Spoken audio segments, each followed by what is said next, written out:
Hello and welcome to DCP number 103 with Out Patrick. Good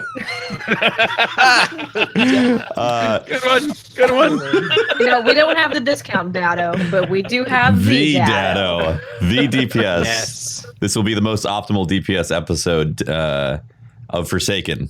Yes, because Dado, you've been on before this year, so that might be more optimal, possibly, but we'll see. I'm a regular on the show. Exactly. We do have to apologize for starting a little bit late. Dado was about 2 minutes late to the call, so it just yeah. How do you feel about that?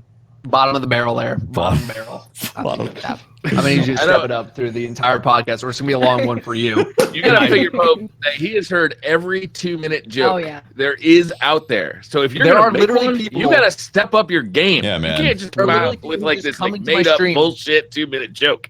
You got to really come up with something good. That's all I say. They just come in, you say 2402. There's no joke. There's no cleverness. Have you considered? I made the Watching video live when 24 that minutes happened. and 2 seconds. You can't. I'm good. Have you considered making an emote that is literally just the numbers 2402? Yes. You should. People have been And a requesting. t-shirt, and a hat, and a People, sweatshirt. people want a t-shirt. I don't know who's going to wear a t-shirt dude, that just has Everyone. 2402 on it. Literally Imagine this. everyone. Imagine this. Why? Imagine this. I will buy it. Because Da- you know what Dado. it is, Why? Dado? It's one of the most famous moments that's ever happened in Destiny. It was a heartbreaking moment for you, but like all of us who were watching were just on the hook. We were watching that timer with you guys, and we wanted you guys to get it. Yes. Don't get anybody wrong.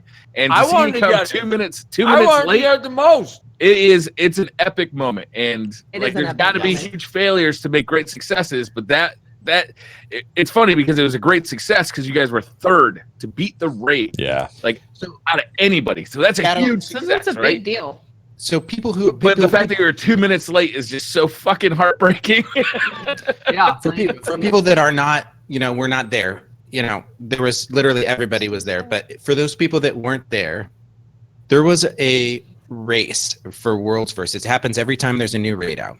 And Dado's got one of the premier teams. The math class team is hardcore Destiny Raiders. They're up there. There is some really quality teams out there. And Dado is at the helm of a quality team.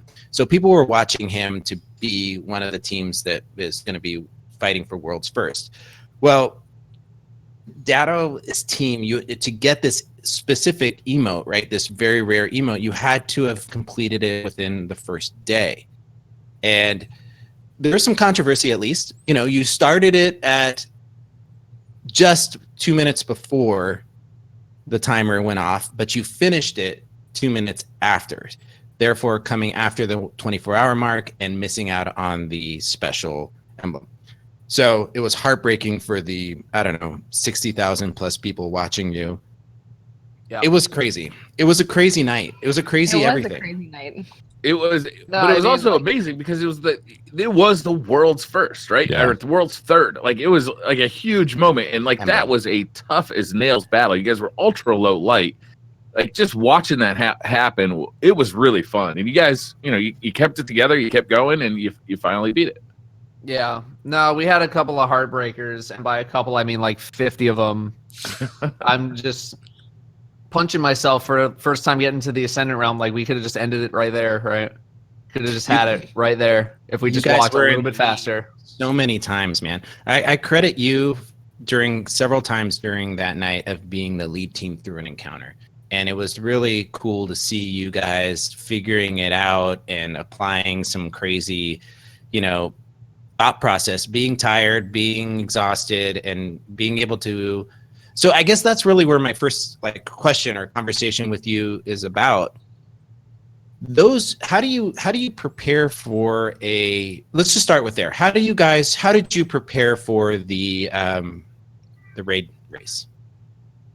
I mean, you just grind and that's it. Like you just grind until you can't grind anymore.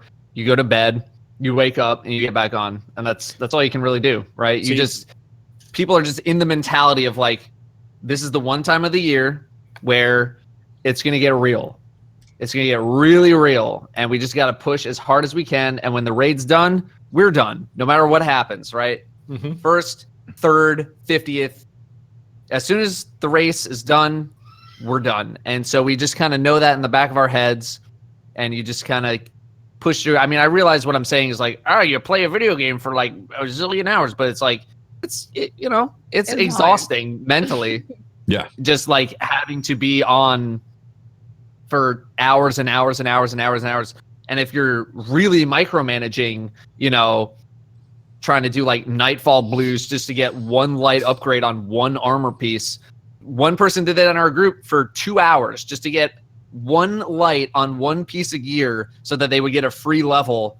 And it took them 2 hours to get that one piece. Just to get that one level, to get anything that they can out of it. I spent some good time in the Nightfall grinding for blues in the Lost Sector. Yeah. So I guess that's really the trick to this. How did you guys figure out? Is this a strategy that you used in previous raids, or is it a new way to get those power level ranks up? How did you guys know what to do and what to grind for?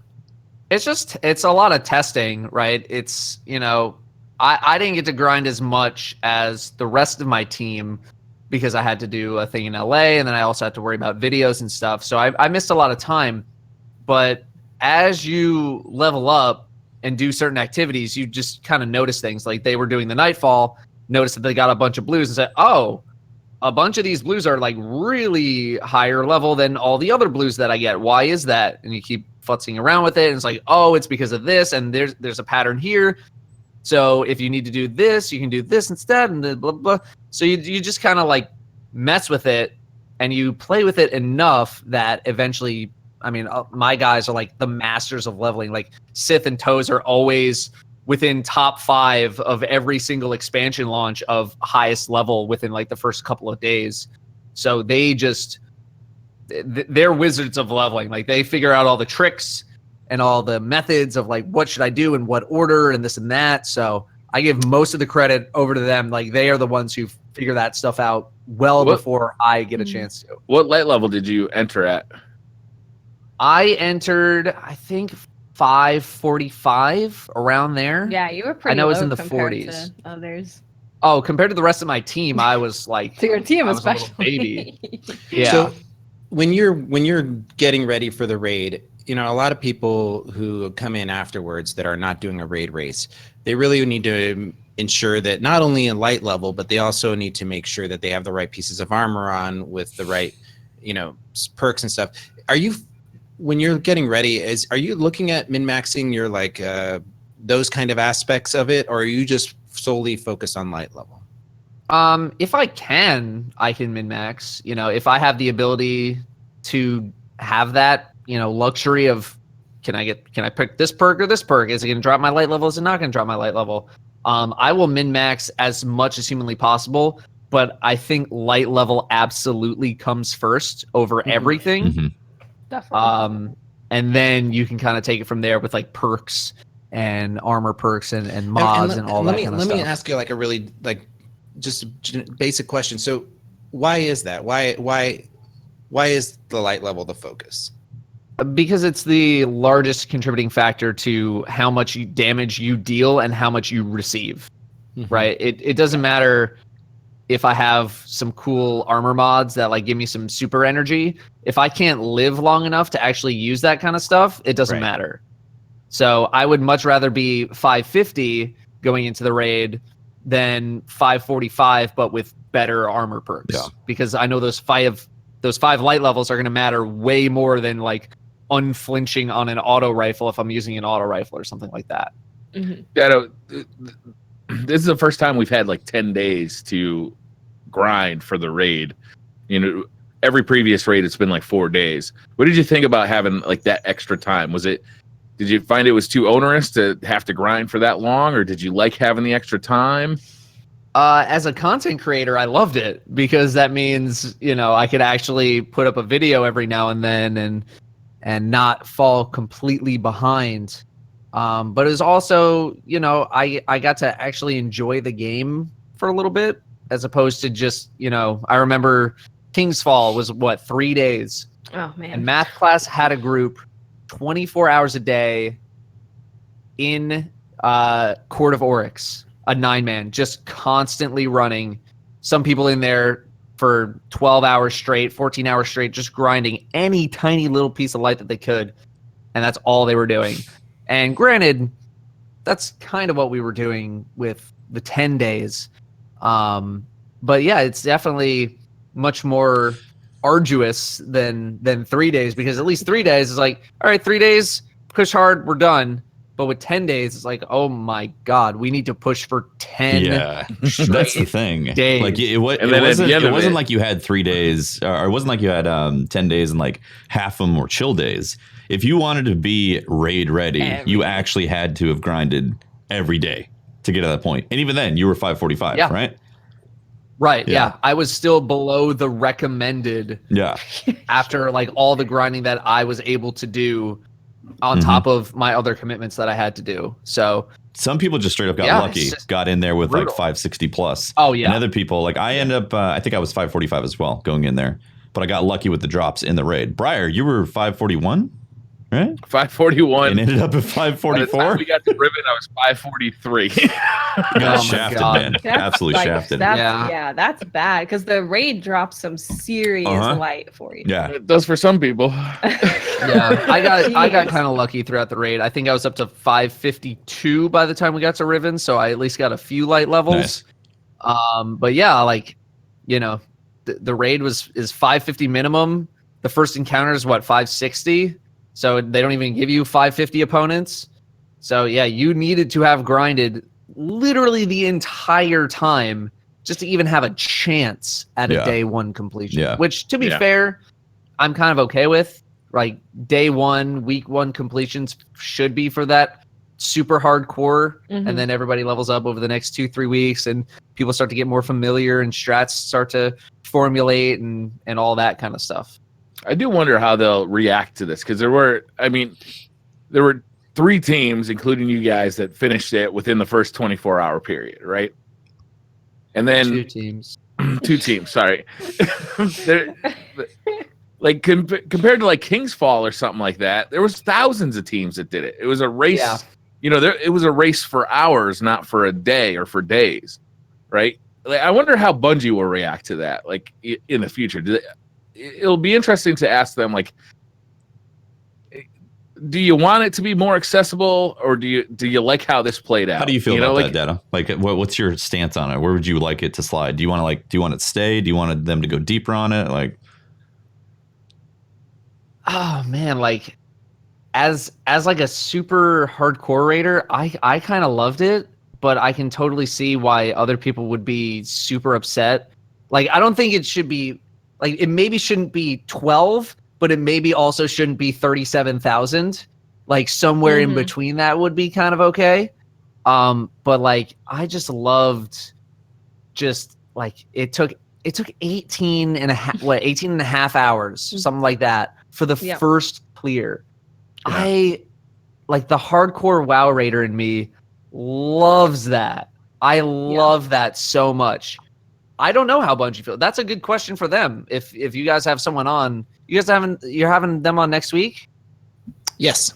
Yep. That's a good question for them. How do they feel about that? I would love to know the answer to that. Because, I don't think we're going to ask them that question. You know, as someone you're missing out then. As someone who is always on the cutting edge, like, I know I'm always going to be there. So yeah, I wonder what Bungie's goals were in terms of. For me personally, I love the fact that there's actually difficult content that takes some serious coordination, and I don't want things to be alienated from people, but at the same time, the game really does need things for people to strive after. When the majority of the population has something that they log in and say, man, I'd really like to be able to do that one day, I think the population is at its healthiest.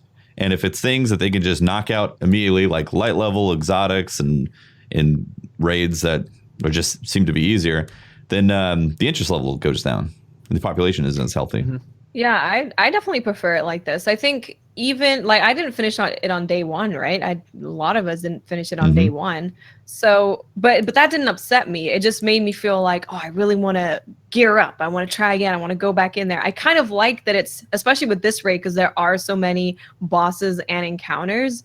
It's this kind of cool feeling of, okay, well, we have enough light to do the first 2. Let's go do that. Let's go do that on our other characters. Okay, well, maybe now we can do the first 3. So I like that it's you can have this progression through the raid. Mm-hmm. So I personally think that's really cool in a raid. Yeah.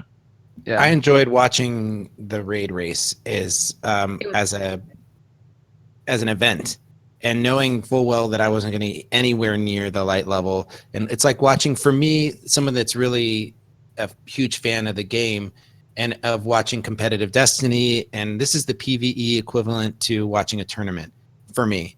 And getting a chance to see the top raiders go at it and all the things that they have to do to get ready for it, it's entertainment for me. And I know I'm not going to be there ready for it. It's fine. It's exciting. And I like to follow it. And I think that it does great things for the community. And as a casual person, I think it's awesome. With light level too, with light level and knowledge like Dado puts out in his videos, is like we did the raid last night. We did 2 raids in 4 hours. So it's not, it doesn't stay that difficult. Yeah. Right. It's like, it's that difficult for the first few people. And then you kind of, the encounters, you have enough light level that you don't have to worry about getting one shot by, every knight that walks around a corner. And, like it becomes Scions slapping you to death. Just casually. Yeah. Scions, I man. got two hit meleeed by Scions Constantly, the right? entire time. Yeah. It was miserable. Yeah. It was absolutely miserable. Yeah, you kill one, What was they the- split, they the slap boss? you. Painful. is it Yeah. Morith, the Morgoth? big ogre boss? Yeah, Morgoth. Morgoth. Spirekeeper. The knights that kind of hang out below and they shoot that like ball of blackness. The captains. They would, The captains. if I walked around a corner at the wrong time, one shot down. Oh yeah. If that thing just Yeah. happened to be coming around the corner when I was coming around the corner, boom, I'm down. Yep. Yeah. If you took the 2 or 3 hits that it deals, like if you were on the outside, you're kind of okay of the ball. But if you got slapped in the middle, you were just You were toast. dead. Let me ask you guys some questions, because all of you have had a chance to. Have all of you completed the raid? Yes. Yes. Okay, so I haven't even had a chance to touch it. Okay, I'm not high enough light. So I want to ask you guys about your experience. First of all, whip around.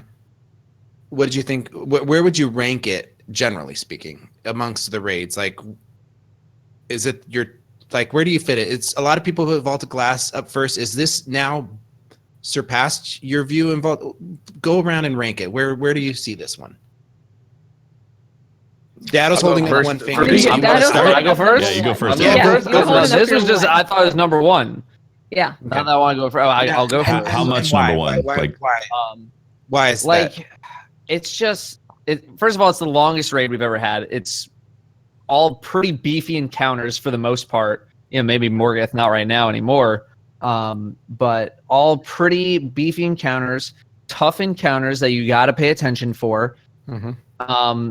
Just the scale of it, like the visuals, fantastic. Like we got back to what made King's Fall great, which was just we're hunting bad guys, just going through a place, going on an adventure, and it's so nice. Another thing that I really like is while not every single boss has this sort of feature, when we went into Riven's room, there was no like pre-Riven encounter. You know what I mean? Mm-hmm. Like Right. Callus Yeah. didn't have a pre-Callus encounter. Like Mhm. Atheon did, and Crota did, and Wrath of the Machine did, King's Fall did, Eater of Worlds did, Spire did. I like that we can just walk into a room and it's like, this is the fight. No Yeah. preparation. You sort I of love learned that. one mechanic with the Taken essence, and that's it. And that's all we're giving you. And then it's just, you're right into it. And I like that because it kind of keeps you on your toes the whole time. Sure. Yeah. But yeah, So- just like it's a long raid. It's just like all the fights are really fun to do. They're really engaging. Yeah. Yeah, I got a second. Well, you, it's just really well put together. I got a second, basically most of that, because struggling through it, I didn't have this feeling of, oh man, I'm sick of being in this raid. It was like, oh man, I can't wait Right. to get back into this raid because it's just really Yeah. exciting. Like you said, the scope. There's a certain magic that most Destiny raids have, and I feel like this raid has the most magic that they've put into it to date. There's just the feel of mystery and like the size dude, the and soundtrack, scope. hefty. The soundtrack mixed in with the visuals and what you're doing You know, we've killed gods before. Killing gods is crazy. We killed orcs. It's like, whoa, that was an amazing raid. But this, you've been invited to go to this place to take care of a problem that ultimately becomes something that you're like, oh my god. Spoiler. Just kidding. Like, we're killing the last Ahamkara, and the last Ahamkara is taken. And then the biggest surprise is after you kill Riven, you have to then take the heart back through the city, which is mind-blowing. Like, it's such a good raid. Every part of it was so cool. Like, I think for me, my favorite part was the vault, because the vault and that music was one of my favorite gaming experiences. Because when you get to that third phase, and it's the final phase, and the music starts kicking in and it's getting really intense, and you're like, oh God, where's the knight? Where's your knight? Do you know where he is? Please find him. And it's just you're feeling really intense, and the music's getting crazy, and it's just such an amazingly curated experience with the music and the visuals and the gameplay. Like, all of it is just amazing. And you know, they told us not to listen to Riven because she's gonna seduce us, but we did that, and now we're all screwed. So it's great. Yeah, I feel like there's so much to explore still too. It's like, you know, we're finding secrets still today in the raid. They said there's a ton of secrets in there. There's between encounters when you're just traveling between like one boss and the next boss. There's these huge expansive areas that you know they look huge and they look like they're filled with secrets. So I can't wait to find those secrets. Right. I'm sorry, what was the encounter with the lock again? The vault is, I think, one of the craziest encounters we've ever had in a raid, because you go into that and like you really don't have a whole lot of clues onto how to solve that. Like, people are going to go into that knowing, having watched Dato's video and exactly what to do, right? And having seen like, here's specifically what you got to do, and here's how you put it all together. When you walk into that blind, it's like blind and tired, and then you've got to you come up with a theory of what it could be, and then you've got to test it, but you got to test it flawlessly, otherwise you're not really testing it. And it's just like, it just kind of goes on like that. Like, there's honestly, I can't believe we actually figured that out at the end, because our team got to Riven and then we quit because it was like 16 hours or so. We were exhausted. 16 or 18 hours. But the fact that we were able to ultimately figure that out towards the end, like, I didn't think we were going to get it. What was the mechanic in there? Because obviously people are listening, and there's going to be raid spoilers and stuff like that. But you got the scripted version. Oh, you're muted, by the way. You're muted. Sorry, I was eating. So the mechanic in the vault is there's 3 plates. And there's 3 symbols that show up when you step on all the plates on each side, left, middle, right. And so we usually started in the middle. The middle person would say, I have 8 snake in the middle. Who's got an 8 snake? And someone on the left or right side would be like, I got it. It's on my left. If your symbol was on the left of the call out, it was a penumbra, lock. So whatever plate you were standing on, that was a penumbra lock. If it was on the right side, then it was an antumbra lock. So you would most likely have 2 antumbra locks and 1 penumbra, or the other way around. We didn't either. I don't know what those words mean. I don't know what those words mean. Well, that's how we figured out the We always puzzle. pee left. Just remember, you're constantly peeing left. See, we ended up having to look up those words. Yeah. Okay. And that's how we figured out the puzzle. Okay, cool. All right, go ahead. Go ahead, Dano. Well, I mean, that's more or less it. Yeah. You know, What's a penumbra lock? Well, a penumbra. Well, that's just You pee that's left. just the name of the lock, and you need to put a penumbra Penumbra key into the penumbra lock so you can open it. yeah, penumbra meant Got part it. of the shadow of, like, so the lightness, like the shadow part, and then the darkness. Like, the whole room is based on It's shadows a and all partially that. shaded outer region of the shadow cast by an opaque object. Yeah. So Yes. an antumbra is the full light part of the object, I believe, right? Yeah. So we were supposed to figure that out. well, they vaguely correlate, but you had to then look at the symbols. And like the biggest cluster in this raid initially for, I think, anybody jumping in is you have to essentially learn 16 symbols that have no correlation to numbers or letters. They're just straight up fish, dragons, There's a freaking bird snakes. sitting there being dumb. Yeah. It's a snake. There's the what you call it, Dado, boring ass bird, bored ass Boring bird. Boring bird. Which was you had standing an bird? ass. I'm pretty sure there was an ass or fuck in front of the like No, there's boring. Yeah, there bird. was. It was boring ass Boring bird. ass bird, just chilling, looking to the left. Yeah, that is one of the remember parts that. of it, right? Is there's 4 different kinds of animals that could be in these symbols, but there's 4 different versions of those animals. So you can't just say fish. You have to say like Fish two up. fish or fish Or up, fish. fish Or circle curl. fish. Yeah, Circle Fish fish. left. like you have to be so descriptive while you're learning the encounter. It's amazing. It's like it's a shock to me that anybody was able to get through it. Yeah. It's pretty intense. I know. I saw people doing the raid, and I was like, "There's no way." And then you gotta know those symbols again for the final boss fight. Yeah, they double down on the for symbols. Riven. Yeah. But I mean, those symbols show up at the very beginning, the first encounter. So they they give you a taste that there's a crap load of symbols in this raid. And you're like, oh, interesting. And then those symbols go further into the second encounter with like the Dance Dance Revolution part, which is another hint. And then I guess Morgoth doesn't really have any of the symbols, right? Yeah. Morgoth is just like a DPS check, essentially. And then they just throw you into the fire with the symbols. Be like, you are going to have to communicate these extremely fast to your teammates. Figure this one out, Streamer Boy. Yeah. Come on, Streamer Boy, dance. So I have a question for you. Like, we have seen some pretty amazing details come out recently about the raid. I want to say it was Modern Tryhard or somebody pointed out that when your team goes into the heart, you can see the hands. That was Game Sager. Game Sager. Thank you. Game Sager's picture of our hands in the skybox showing us that our teammates actually holding us. Makes you feel so warm and fuzzy. Teammates got you in their hands. Got you in their hands. I mean, the level of detail in the design work. Did you guys see anything else like that just blew your mind as far as like the design elements of the raid? Riven is Falling, incredible dude, when you looking. fall down, Yeah. oh my, it's scary. The first time you fall down and you just hear like that, you got this big ass dragon.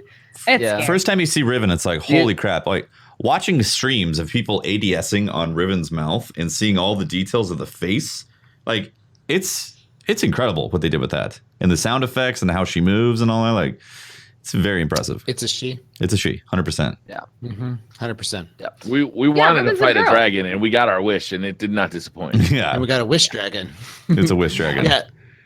And it's crazy because today, I believe people said post reset, speaking of wish dragons, there was I think Glad was pointing it out. I'm not sure if he's the first one, but all those symbols that we've been finding in those little plates that we've been finding in different locations, apparently they can be used to unlock specific things in the raid. And so when I was watching Glad this morning or today, he was using the symbols that people have found and putting them into a plate on the wall in the raid, and it activated different things. One of them turned every precision headshot kill into something very similar to, if you're a fan of Halo, and you remember Halo back in Halo 3 and Reach and stuff, when you shot a grunt in the head, confetti came out and it was like, yay, grunt birthday party. Yeah, Well, that's what it is. it's very similar to grunt birthday party. So once you start the raid encounter, every headshot kill makes this really great party sound. It's awesome. There's some fun things like that, but then there's also some practical things like advancing to a specific checkpoint. What do you guys think of that that type of mechanic in the raid? I think it is neat. Yeah. I mean, like it's just adding on to like the mystique of the Dreaming City and the raid. Like they said there was gonna be secrets. They said there's gonna be some weird stuff going on, right? Like who knows where this is gonna lead to, right? You know, people have been entering those. I think there's 5 of those sequences in the Dreaming City. Then there's like one on Nessus. Then there's one in the cutscene that you got to see when you were going back to the Dreaming City after the raid was beaten. And then I think there was like one more else somewhere. I want that like, Titan armor. Who knows There's what's gonna there's happen? a Titan that has a shield on his back, right? Is it on his back? Well, that was where they put the code. right, exactly. So I Yeah. wonder if we get that armor at some point. That's awesome. That'd be cool. I don't know. I wanna just be can Captain fast America. forward to when we all have all the raid armors and all the raid weapons except for the exotic, and we're just farming that 1,000 voices. Who here has 1,000 voices? Yelling in my ear? Yes. Every day. All the time? All the time. Asking Yeah. 1,000 gun. questions? So far, No, I 4 haven't had completions, yet. no 1,000 voices yet. Did I'm at- people in your fire team I'm get at it? 8. Yes. Who? I think Pat got it. Yeah. Yeah, Oh, he did. Pat, he does Cece have it. Cece got it. Cece got it first try. Sith got it. Yeah. Yeah, you're welcome. Didn't Cece like get? He wasn't playing with you, and you guys beat it just as he DC'd. Okay, so this is crazy. Briar, unfortunately, was too low light level, so he couldn't partake in the journey. But we picked it back up on Sunday. We got the mechanics down, but couldn't complete it. But we spent a long time, like 8 hours on Sunday, called it quits, and then jumped back in on Monday because we wanted to be raid jackets. You know, we wanted the code for the raid jacket. Yeah. So we, within 2 hours, it was clicking really well. We were getting to the Ascendant Realm, all that stuff. And then finally got through the Ascendant Realm, was about to shoot Riven's mouth. And then all of a sudden, player left fire team. CC's internet just died. Just straight up died. We shoot the mouth, we jump in, we kill the heart, and then CC jumps in chat like, "Oh my god, did you guys do it?" His first completion, he didn't get the seal that you get from beating Riven. Because this is an interesting that they did. They make it so you have to beat Riven to get the seal, which then opens up the chest, one of the deal or no deal chests in the end of the last encounter. So his first completion, his internet gets cut for like 5 minutes and then comes back and then he finishes it. That was heartbreaking. But Karma, he then beats it with Dado, like I think the next day, and gets 1,000 voices. So that's cool. Yeah, that's cool. So now let's talk a little bit about that 1,000 voices ever since. Yes. Like he can't believe how good that thing is. Can we talk about that gun for a bit? I don't have it. All I have is the distant memory of people getting it and coming to my chat. I used your raid gun and got the 1,000 voices. And then I'm like, oh, that's really good for you. Congratulations. And then I'm like, so that thing looks amazing. I've been watching Glad and his crew do the strike bosses and doing different encounters with it. And it is decimating, absolutely decimating any sort of boss fight. It ruins people in the Crucible. Like, does it? Oh my god! Yeah. You just shoot the thing near people and like 4 people die. Yeah, you don't even touch them. You just people in that room. How'd they all die? I don't. That's what I'm voices. saying. I don't even know what that gun is doing. It's just this fire and this burning, and people are dead. You don't even have to really aim it at them. Just spray. It kills your next door neighbor. I freaking love the fact that they put in a powerful rare raid exotic. Like this is exactly what I wanted. It looks like you ripped it out of an Ahamkara. Awesome. It's ultra powerful. It does a unique thing. Like I love it. I can't wait to get it. I want it bad. See, here's the thing is that I'm worried we're gonna have another Mythoclast situation, which it already sounds like we do. It does. For those who were not around for Mythoclast in D1 4 years ago, Mythoclast when it first came out was insane. This thing shredded people so fast from so far away, 56 to the head, 41 in the body. It destroyed people. Absolutely destroyed people. And then people figured out that you could cheese Atheon and throw him into a pit. And then everybody started to get it. Because initially I was surprised at the response because I would see Reddit and be like, what are people seeing about this? What are they thinking about this? And initially it was, oh, so few people have it. Let there be good guns in the Crucible. Mm-hmm. And I was like, okay, until you fight against it. And then you will not say that because it was insane. So that is what I'm worried about with 1,000 voices. The thing is 1,000 voices is a heavy weapon. This thing is insane. It's not a primary. It's a heavy weapon. Okay, then never mind. I thought for some reason it was like in the energy slot or something like that. No. I thought okay, never mind then. Never mind. I mean, never mind. It's going up. It's going up against Sleeper. It's going up against Whisper. There's other really powerful weapons there. I think it's in certain situations it's definitely the most powerful, but in other situations, Whisper is definitely better. And yeah, I don't know. Yeah, PvP, just fly past somebody and just spray them. dead. Yeah, it is nasty. I like that. God, It is nasty. I want it so bad. It clears. I want it before they nerf it. Speaking of, I don't think speaking they'll- of Well, I mean, nerfs, if it's in the power slot, I don't I don't think think they're gonna. Yeah, nerf it's it. pretty balanced speaking in of that sense. nerfs, though, Oh, Do they're gonna we- nerf Sleeper. what do you guys think of the changes that Josh Hamrick talked about what they're gonna do with Sleeper? Their nerf to it is a minor tweak to its aim assist. Yeah, it's not really enough. So, how do you guys We'll feel see. about that? It needs to not one-shot body. Just straight up. I agree with Tefty. It needs a Okay. not one shot body in the Crucible in Yep. I just still a- want it just to a be Guardian. just as powerful in PvE. So if they can just lower the damage against Guardians, would be great. But yeah, I still want it to be super powerful in PvE. I want it to still be the sleeper simulant in PvE. I think the problem is accessibility. It feels like every time I'm in a Gambit match and we have someone on the other team doing sleeper stuff, they always have so much ammo for Mhm. this The gun. ammo. Like Yeah. every time they come in, they're ripping off 4 or 5 shots in a row.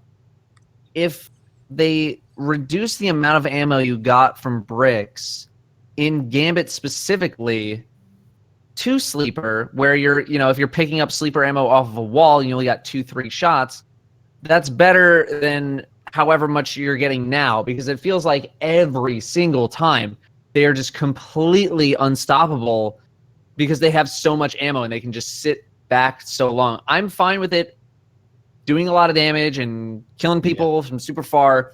Just make it so they can't do it forever. Yeah. Right? There has to be a decision that if I'm getting the sleeper ammo, I'm only getting a couple of shots, and then I actually need to progress and do other things other than just sit in the back the entire time with wall hacks shooting people out of the I think sky. that's there's- that's the two angles, though, is that either they take away the ammo, so you can't just run around with it infinitely because you got lucky and had 5 bricks drop for you, or just straight up not allow it to one-hit body kill. Because some people will be like, well, why don't you just use a linear fusion rifle? Well, linear fusion rifles don't one-hit body kill. Like that. This is the issue. Is you can hit somebody's toe and they just evaporate, and the hitbox on it is like a semi-truck. It's enormous. Yeah, Oh it's my enormous. gosh. You It's can so hit easy to something hit so people with far that away. thing. Another argument that I've seen is like, oh, if you just get rid of sleeper, people are going to switch to snipers. Good. If I Significantly see someone harder. get a quad with sniper, I'm going to Yeah. think, oh, wow, that guy hit some really good shots. Yep. If I Yeah. see someone get a quad with sleeper, That's I right. think, great. It's going to be another one of these games. Sleeper. So there's Resin been sleeper. there's been 2 main camps for this conversation. So I've been following the conversations on Reddit and things like that. Some people want to either have no problem with it at all, ever, let it be powerful, whatever. But the 2 main arguments about sleeper come from it's an issue with the gun, or it's an issue with the game mode, right? And so one of the things that I've heard people say is that it's not a problem with sleeper. Sleeper is not the problem. Gambit is the problem, and the way that the invader, the benefits that the invader has, and that the changes to sleeper should actually come from the way that they treat the invader in Gambit, and maybe changing the way that the radar activates or their pulse waves activate. The problem with sleeper as it stands right now is that you can track someone full time and track them as they come around a corner and pre-charge and fire before they even Hit see them it. right in the pelvis and they die. In the tip In the of toe. It's both. I think it's both, right? Sleeper is not very good in regular PvP because regular PvP is just insanity. You don't have wall hacks. Right. You don't have any of that. Sometimes you might die before you even charge it up, right? The maps aren't as big as they are in Gambit either. Yeah. That's right. Yeah. It's partly that you get to spawn very far away from the enemy. You have wall hacks, and it can one shot from anywhere on the map. It's all those things combined that create a problem. It's a unique The thing's problem. fine in regular PvP. No one has a Yes. problem with it at all. No. And it's fine in But it's PvE just as those well. elements of Gambit. Yeah. Yeah. And you have an overshield Literally as well just when you invade. Yeah. And you have access to a lot of ammo seemingly every single time that you invade. Yeah. Right. So it seems to be the ammo. The other thing we were on. I would think it's the ammo more than it is. Than the wall hacks. The gun itself. Or the gun. Yeah. We were talking last week also about, I think it was last week, we were talking how they should, another fix would possibly show a big old beam when you're charging it. So people know exactly where you are if you start charging it. Yeah. So like a projection beam out of the gun. I think I saw Burn mention that first, but I'm sure other people were talking about it all over. Was it? But the first place I saw is Burn was talking about it. I thought that it was a great idea. It's similar to what the what's the gun, the character that the sniper in PvE that does that? The enemy sniper, the little is it a Vandal? The trace, the Vandals, like a lot of them have that type of thing. Just right, like, and you can see where the if they charge up, if they have like a charge up beam and then a 5-second like missed beam that's left over, so people know exactly where that person is after they shot that shot. I think that would help quite a bit as well to help balance that. Yeah, so it's interesting. I don't know. What they're taking is just. And I gotta respect them for this because they put their name behind bringing the power back into the game, right?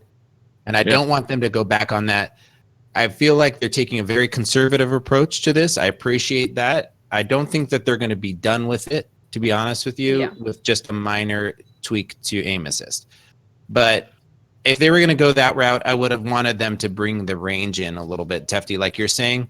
The range of the sleeper becomes not a one shot kill from a certain distance away, but you could get that in a up close, where the challenge would be if you primary range of somebody that is attacking. I do kind of think though that it's okay to let's see what this does. I mean, they responded quickly here, so let's see what this does, and if it addresses the issue, then we're good. If it doesn't, then we ask for more, and if they continue to respond this quickly, great. Yes. Yeah. 3 weeks may sound like a long time, but it's not that long, really. And the fact that, they're already talking about it, they're already going to implement it.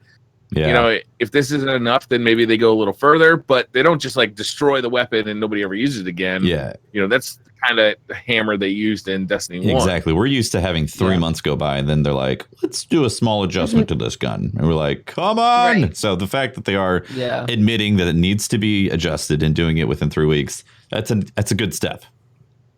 Yeah. Yeah. I don't know if, you guys were talking before about showing off more sort of hints of where the person are after they fire a sleeper and all that kind of stuff. I wouldn't want something like that completely, because part of the element of Gambit is being ready for an invader, right? Mm-hmm. If firing off a sleeper just turns you into a laser show, it already turns you into a laser show, right? You see a giant laser beam come across the freaking screen, and if you're in a team, you're going to call that out. If you're in a team, you're probably also very aware of where the person may be spawning in and can be more ready for them. Yeah. So I wouldn't want them to completely obliterate all of the game sense parts of invading just because the other person's using a sleeper. But that would be the trade-off, though. If they don't reduce the ammo, and if they don't make it a 2 to the body, then they have to do something to not make it so people just casually invade and get a 4-piece, because it's so easy to fire up. I feel like it's one or the other of any of that stuff. I think basically the Sandbox team has a lot of options that they can look at when it comes to balancing sleeper without killing it in PvE and without killing it in general. Just straight up. There's no reason to touch it in PvE at all. Exactly. It needs to not get touched in PvE. Yeah. Absolutely. Because that's what led us to Destiny 2 Vanilla. We need to not have things balanced around PvP in PvE as well. So. Mm-hmm. I think, just if they want to keep it powerful, fine. Just less accessibility. A guy should not be able to invade 4 or 5 times and be able to team wipe 4 or 5 times with a sleeper. You should not have enough ammo to make that happen. I agree. So, speaking of weapons, we've all had a collection of weapons drop from the raid so far, right? Yes. Have you? Oh, that's nice. Oh, you haven't any weapons? I've had I've had 5 rocket launchers. That's a collection right there. That is a collection of rocket launchers. You have a It's a collection suite of of rocket rocket launchers. My tracking kill clip rocket launcher is gonna destroy everything. Yo, you got tracking? Okay. Dude, I've got gotten tracking two of as well. those. I want tracking on that rocket launcher. I like that Raid rocket. Can you get tracking and Kill cluster clip. bombs on the same rocket launcher with that? Do they? I don't know. I've never Based on seen what one I drop have, with cluster. I'm gonna say no. No, I don't know if cluster haven't drops had on that it. rocket. I would love a tracking cluster. Like that'd be the new hunger. If you can, had that people would be tag awesome. me on Twitter with a tracking cluster. Am I Tracking so I've cluster is had a thing that I've had happens? that many rockets and I didn't even get the best roll. Damn. Rip. Did you get? That does Did you hurt. get the curated roll? No, I didn't. Is there a curated roll on the rocket? I bet it's. I'm assuming, I bet it's right? tracking There's a cluster. curated roll for every weapon. Okay, yeah. Did you guys get the? It's actually really difficult to get. It's very limited. The I think it's called Edge. No, not yet. I'm really hoping it drops Oh, for the me. exotic weapon? I'm I know excited someone for has Edge, an but emote of it's- that. Yeah. It's crazy I'm hard to get, but I've heard that it's really good. I'm familiar with my friend Ed Transit for sure, but the Edge Transit exotic? No, I haven't got that. No. Yeah.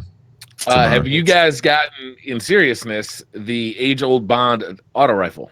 No, I didn't get No. that yet. No. Yes. I haven't This had thing any is raid pretty weapons. good. It's got a lot of range. Mine happened to drop with a lot of range perks, but it's got a lot of range. It's got like a naturally good stability on PC anyway, so it just feels like easy to control. And mine dropped with Dragonfly, which really reminds me of the old Johnny Chain. Yeah, the Yes, Genesis it is. chain. Yeah. It really reminds me of using that. It's a 360 per minute RPM weapon, so it fires kind of slowly, and it's got a Which- 32-minute round mag. That's good for Dragonfly if it fires slowly because of higher impact. Right, exactly. Yeah. It's kind of fun to use, especially in like strikes or anything where there's a lot of clumped enemies. And you know those freaking thrall, the cursed thrall that just like teleport everywhere, Taking and then they separate. Yeah. If you can get Dragonfly to proc on a couple of those, it just takes out the one next to it. It's so much easier Yeah. than shooting two of them. Yeah, after being in the raid for that amount of time dealing with scions that are just zipping around and duplicating, I'm so tired. I'm so tired of scions. Just please die. I just don't like that. It seems like you could stagger them and be killing them, and a one will spawn out of their dying body, A fresh also one. in the stagger animation. Yeah. It's like, give me a break. Especially on Riven, like when you're DPSing Riven and you have like the two scions that spawn in front of you, it feels like those in particular just duplicate like Yep. like nonstop. I don't. It's insane. Yeah.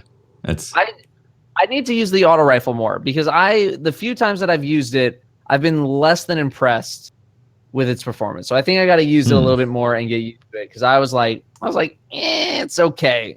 It's okay. But I think I Pulse just got to rifle use is it more. pretty good. Have you used the pulse rifle, Data? Yes, I was Shattering. using the pulse rifle today. I don't know if I like it more than my Go Figure though. yeah, same. My Go Figure is nasty. The thing has like no recoil on it. Tell me about your Go Um, Figure. My Go Figure has 14,000 kills on it. Mhm. It's outlaw kill clip with Mhm. range, masterwork, and high cal. I love it. It's amazing, and I don't want to use anything else. I got that roll except with Rampage on mine, and I love it as That's well. amazing. Yeah, it's freaking fantastic. Yeah, it must be nice to It have is- a roll on something. It is such a good weapon, and I was using the pulse, the raid pulse with full auto, and I was like, okay, this can shred every once in a while, but the reliability of my Go Figure was just it's just second to none. You know what it is? That high cal mixed with 4 burst shots, it staggers the enemies really well. Yeah, Yeah. it's really It's it- nice, yeah. Is it fun? Isn't it fun to have random rolls back again? Yeah. Isn't It is this nice. what It is fun. Destiny is about? It is nice. Isn't this just so nice to be talking about weapons? Like I saw For sure. Briar tweeting out about a Duke Mark 44, right? Was it you, Briar? I don't think so. Somebody. I thought it was Briar, but there's Clearly actually not. a god roll of that makes it an effective hand If you cannon. like that archetype. Speaking yeah. of hand cannons, hefty. Yes. I didn't get the hand cannon from the yes. raid, but tell me why it's inferior to the Midnight Coup. Well, okay, hold up. It's not necessarily inferior. All right. Midnight Coup is I've been saying this, it's a very clean, like, Midnight Coup feels like a high performance hand cannon. You got Ace of Spades, which feels like a truck that you're just obliterating with. Midnight Coup is not quite a truck, but it's fantastic for clearing mobs with it because it's just pap, pap, pap, rampage, outlaw, and all that. This hand cannon is definitely a good hand cannon. Nation of Beasts, I believe, is what it's called. What archetype is it in? It's 140. It's 140 archetype. I got the curated roll, which comes with range masterwork, dragonfly, outlaw, flared magwell, I think, also, or something like that. And so it's essentially Fatebringer because it's also arc as well. Yeah, it's an arc hand cannon. Looks amazing. That's another thing. Also, the details on the art for the weapons, they feel like raid weapons. They're beautiful. They look beautiful. And I love that aspect. I love the fact that these weapons feel and look unique. It's a good weapon. Is it going to replace Midnight Coup in effectiveness? Probably not, because Dragonfly, it just isn't as good as Rampage or Kill Clip. Just straight up, because like the damage. And it's an energy weapon, right? So yes, it's energy. I think you'd prefer to have a primary hand cannon and then or like Ace of other Spades. stuff in your energy. I mean, Ace of Spades is Kill Clip and Dragonfly. Didn't they just make Ace of Spades easier to get? They did. I'm sorry. Yes. Is the new one Dragonfly or Firefly? It's new one's Dragonfly. Yeah, it is Dragonfly. It's better than it was when it first launched, which was just garbage. Now it actually does. Not as good as Firefly. Yeah, Firefly had like a certain gusto to it, which I kind of wish that they put that back in or have some sort of perk that like amplifies it in some way. Like, it'd be cool to have a mod that you can get that if the weapon has Firefly, you install it and it makes like, it makes Firefly instead of Dragonfly. Make it like amplify or something like that. So it's a good gun. Don't get me wrong. It feels good. It's got range, masterwork on it and all that. But the Midnight Coup had, like I said, it's like the clean, lean version of what Ace of Spades feels like to me. Yeah. It does its job. It does it well. It does it quietly. Exactly. You just pop, pop, pop. Very smooth. No issues. It's just bang, bang, bang, done. Exactly. It's not flashy. It's just like a workhorse. Yeah, it's a work. Well, exactly. Sounds like we got a lot of reasons to get raid ready, and there's a lot of reasons to be able to find a group of people to do the raid, right? Oh, yeah. It's well, you got the armor too. The armor has random rolls on it too. So if you want the rolls for the armor that you want, then you got to keep going through the raid. If you want really good reload speed on your hand cannons, you can get armor that'll do that for you. Yeah. This is you can get that in the Ribbon City as well, or the Dreaming City as well. But so this is something that they've never done. They've never had a raid with random rolls on it for the weapons, right? This is the first time. Pretty sure. Didn't Taken King ever? So. No. Yeah, I believe so. Yeah. Taken King had it would always roll with Cocoon, but there were 4 different perks. That's right. On the primary weapons. Yeah, you're right. Those were pretty sure all of them. So there was a hint of it with King's Fall. This one, it's full on random rolls, right? Yeah. Yeah, but with the curated roll as well, which in my opinion, I really like because it makes it so I wonder what I'm going to get. Like, is there a rocket launcher with that tracking in cluster bomb? The pool on the random rolls, though, for the raid weapon seems curated. Like, I'm not seeing take a knee on any of these weapons that are dropping. Right. It doesn't seem like there's trash rolls. Well, and they're getting that God roll drop. It drops already ranked up, right? Tier 10 master. And with the current economy of master cores, like that, it's a big deal. That is a big deal. To get a fully masterworked one is a big deal right now. I mean, maybe not for you guys so much because you already had so many of those. No. Oh no, we are burning through. Oh, are you guys? So you imagine the average player. Like I can't do stuff in the game right now to rank up stuff because I don't have any. Right. And I think that's something that's going to be interesting. The economy of master cores and how that's used to rank up equipment. I do like the fact that it's making me think about what I really decide on what I want to rank up. because I go through all the way through the legendary shard one. You know, I rank it up. If I think I got a good one, I'll rank it up, spend the glimmer, spend the legendary shard. I'll get up to 3, but I'm not going to go to 4. I have not ranked up anything yet. I've ranked up a few things.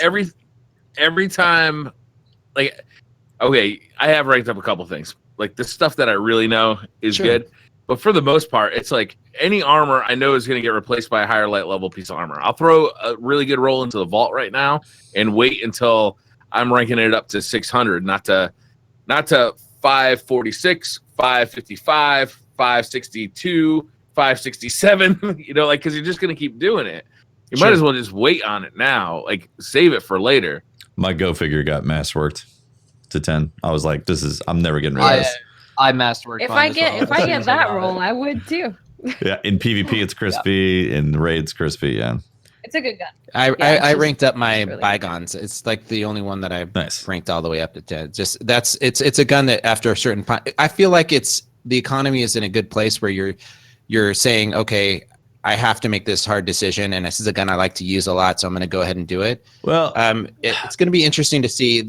I saw some people talking about maybe having Masterworks be something that Xur doesn't necessarily sell, but they're, you do quests for him or you do bounties for him, and then you can get those from him as a reward. Yeah, I think something does need to be done about the economy for it, and it feels like maybe this first pass was to have the hardcore players kind of exhaust their supply before then maybe they start increasing more avenues for it. I think Cece was talking about that when we were playing that maybe they looked at it and said, okay, there's all these people who have like an insane amount of cores.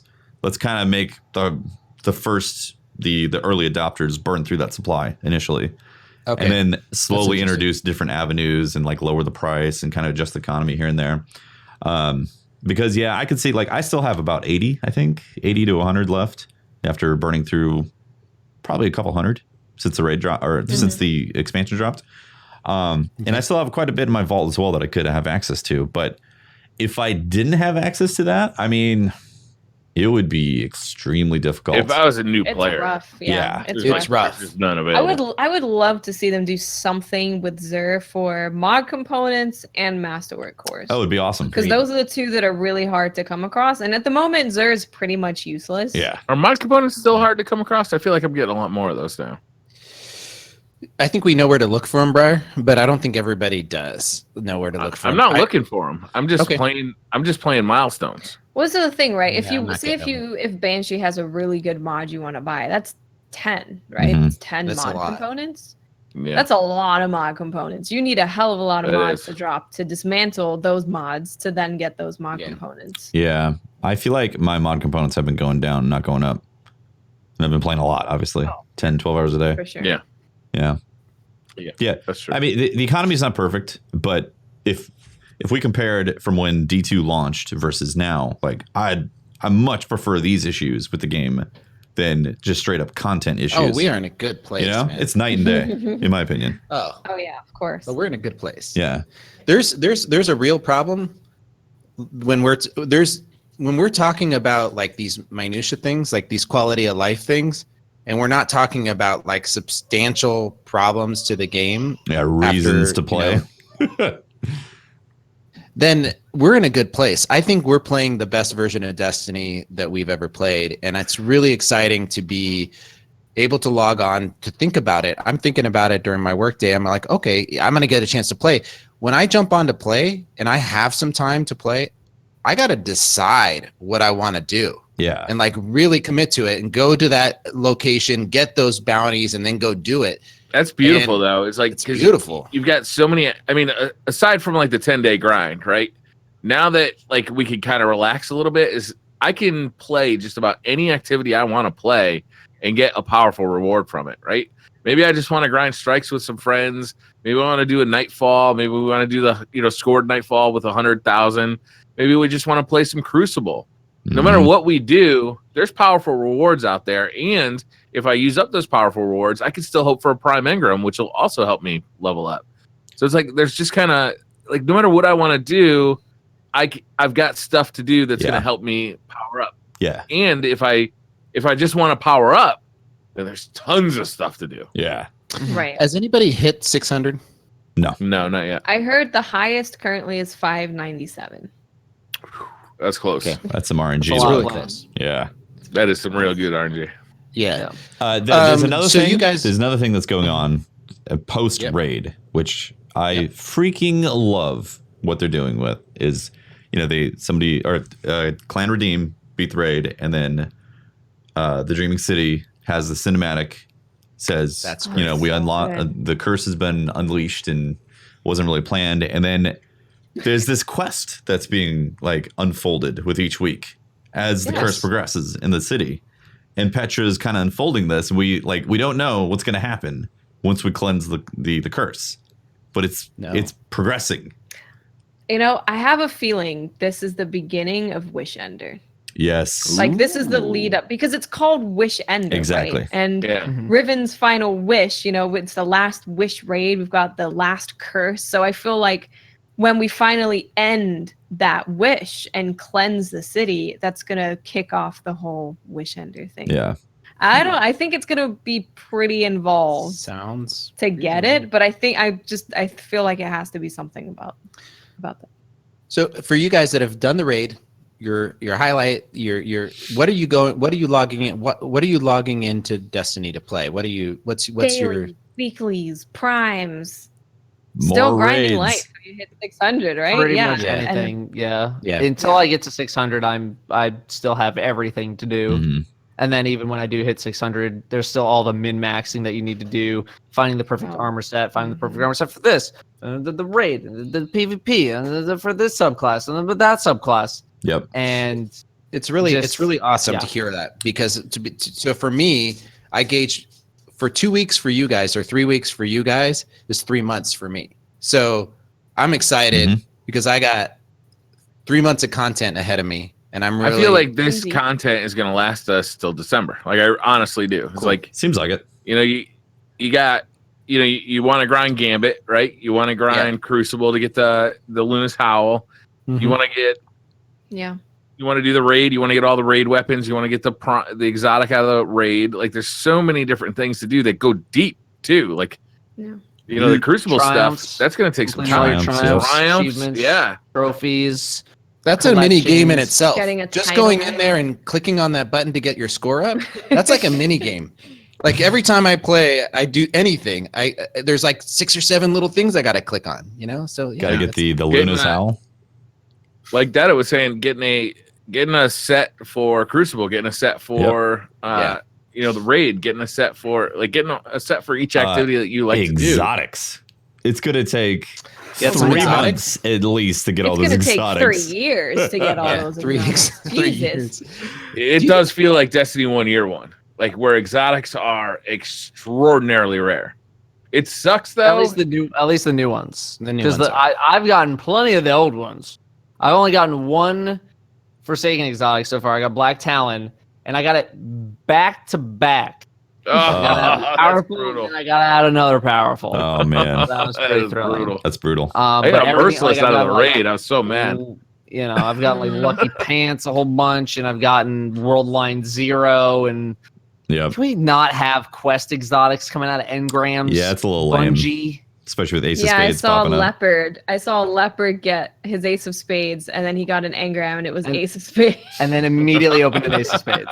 Yeah. It's amazing. We not with that. I gotta say though, I do like the Black Talon. Like that's a super fun exotic. It feels super like an fun exotic color. that we had in Destiny 1, but it's still fun. Looks cool. All of the exotics are like super, super potent, which is great.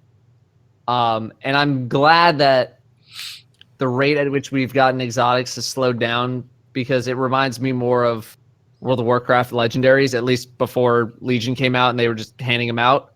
I've always been on the side of exotics should be these super rare, powerful things that people freak out when they get, and not like it shouldn't be an expectation, right? Like it has been that you're going to get every single one. Now I understand the other side of it, where it's like we made these cool weapons, we want everybody to have them, but at that rate, you're handing them out. There's no excitement when you get one.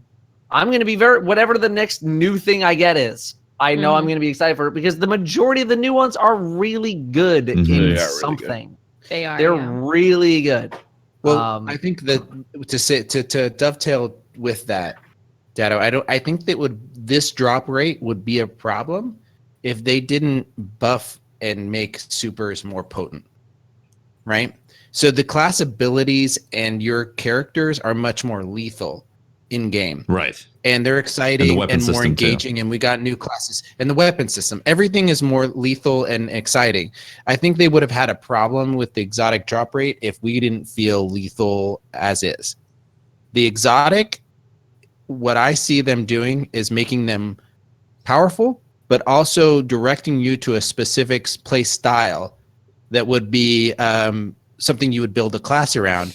And I feel like the drop rate might be reminiscent of something like you get this exotic and you have time to try it out, to build a character and a class around it. And they want you to enjoy it and spend time with it and master it before you get another one.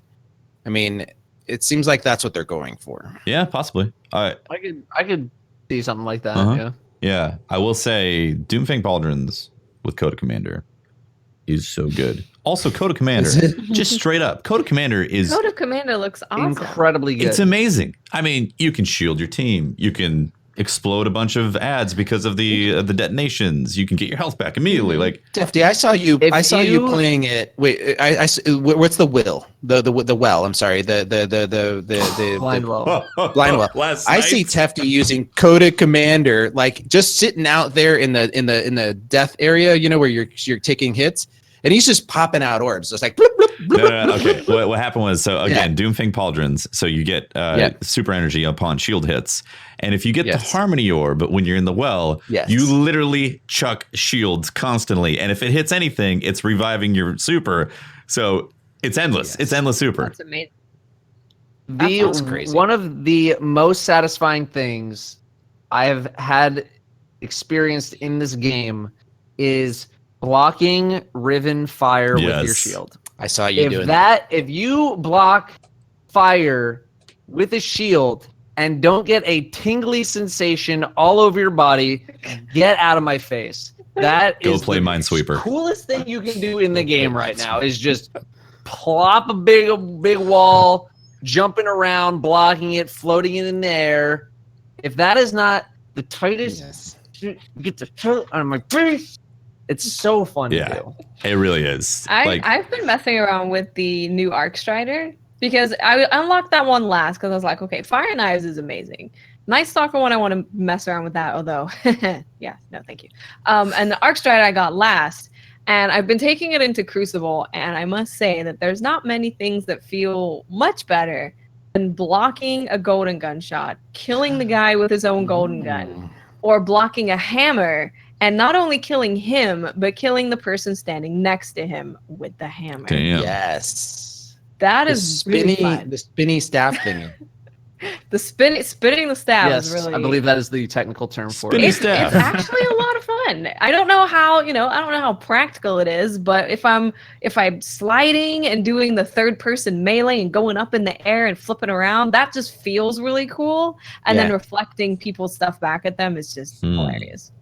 I have the thing. I just haven't unlocked it yet for that subclass. I haven't. That's the last of my subclasses. I'm main a hunter now. I hope you guys know that. Day one hunter? Day one hunter. Nice. You are down. I'm enjoying it. I am a little bit lost on the new Void super for the hunter.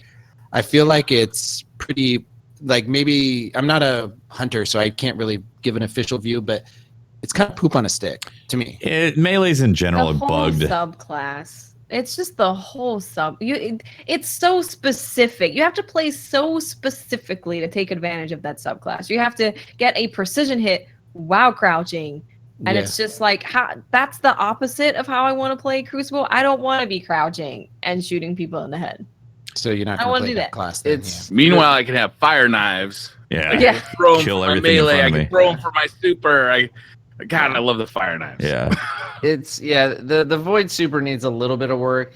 I've found that not holding W constantly or not holding forward while you're doing your super helps with target acquisition. Interesting. Because I'm the kind of guy who will just hold forward down all of the time without even thinking about it.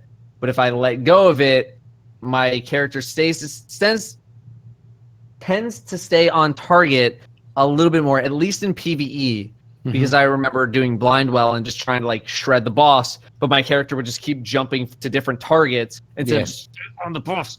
So if you don't hold forward while you're doing that, it tends to stay on target a little bit more. All right.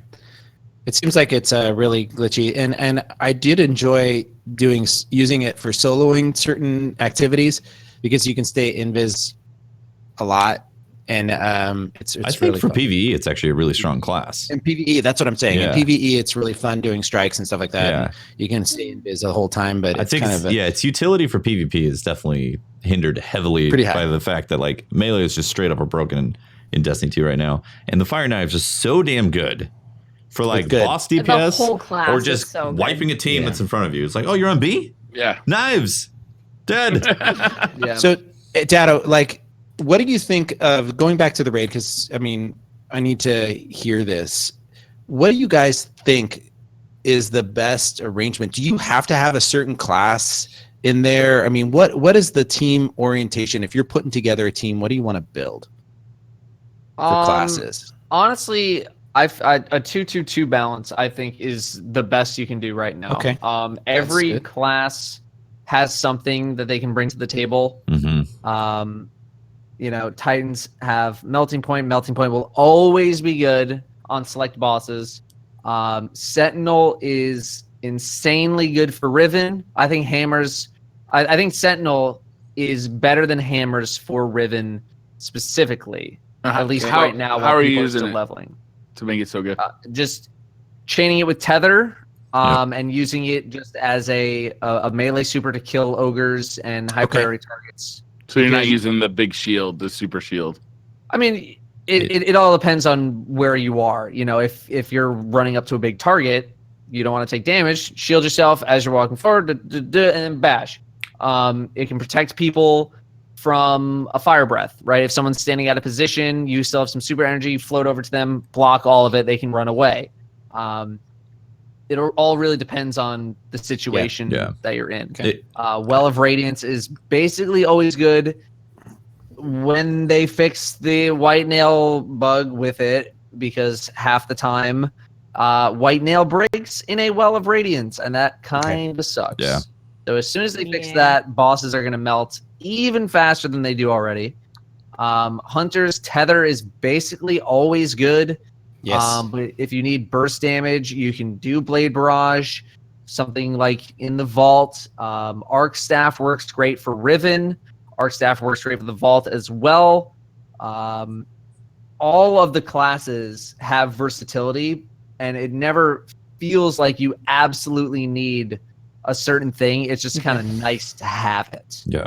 But like Pat was running around with Thunder Crash on Riven the other day, just like one-shotting ogres, and I was like, "Oh, of course, that's genius!" Like, like I want to try that next time I'm in there. Just Thunder Crash into an ogre. I will say though, so yeah, Warlocks with Well of Radiance are definitely the one class that if I am going into Riven, I'm going to be extremely disappointed if not one person is at least Well of Radiance. Completely agree.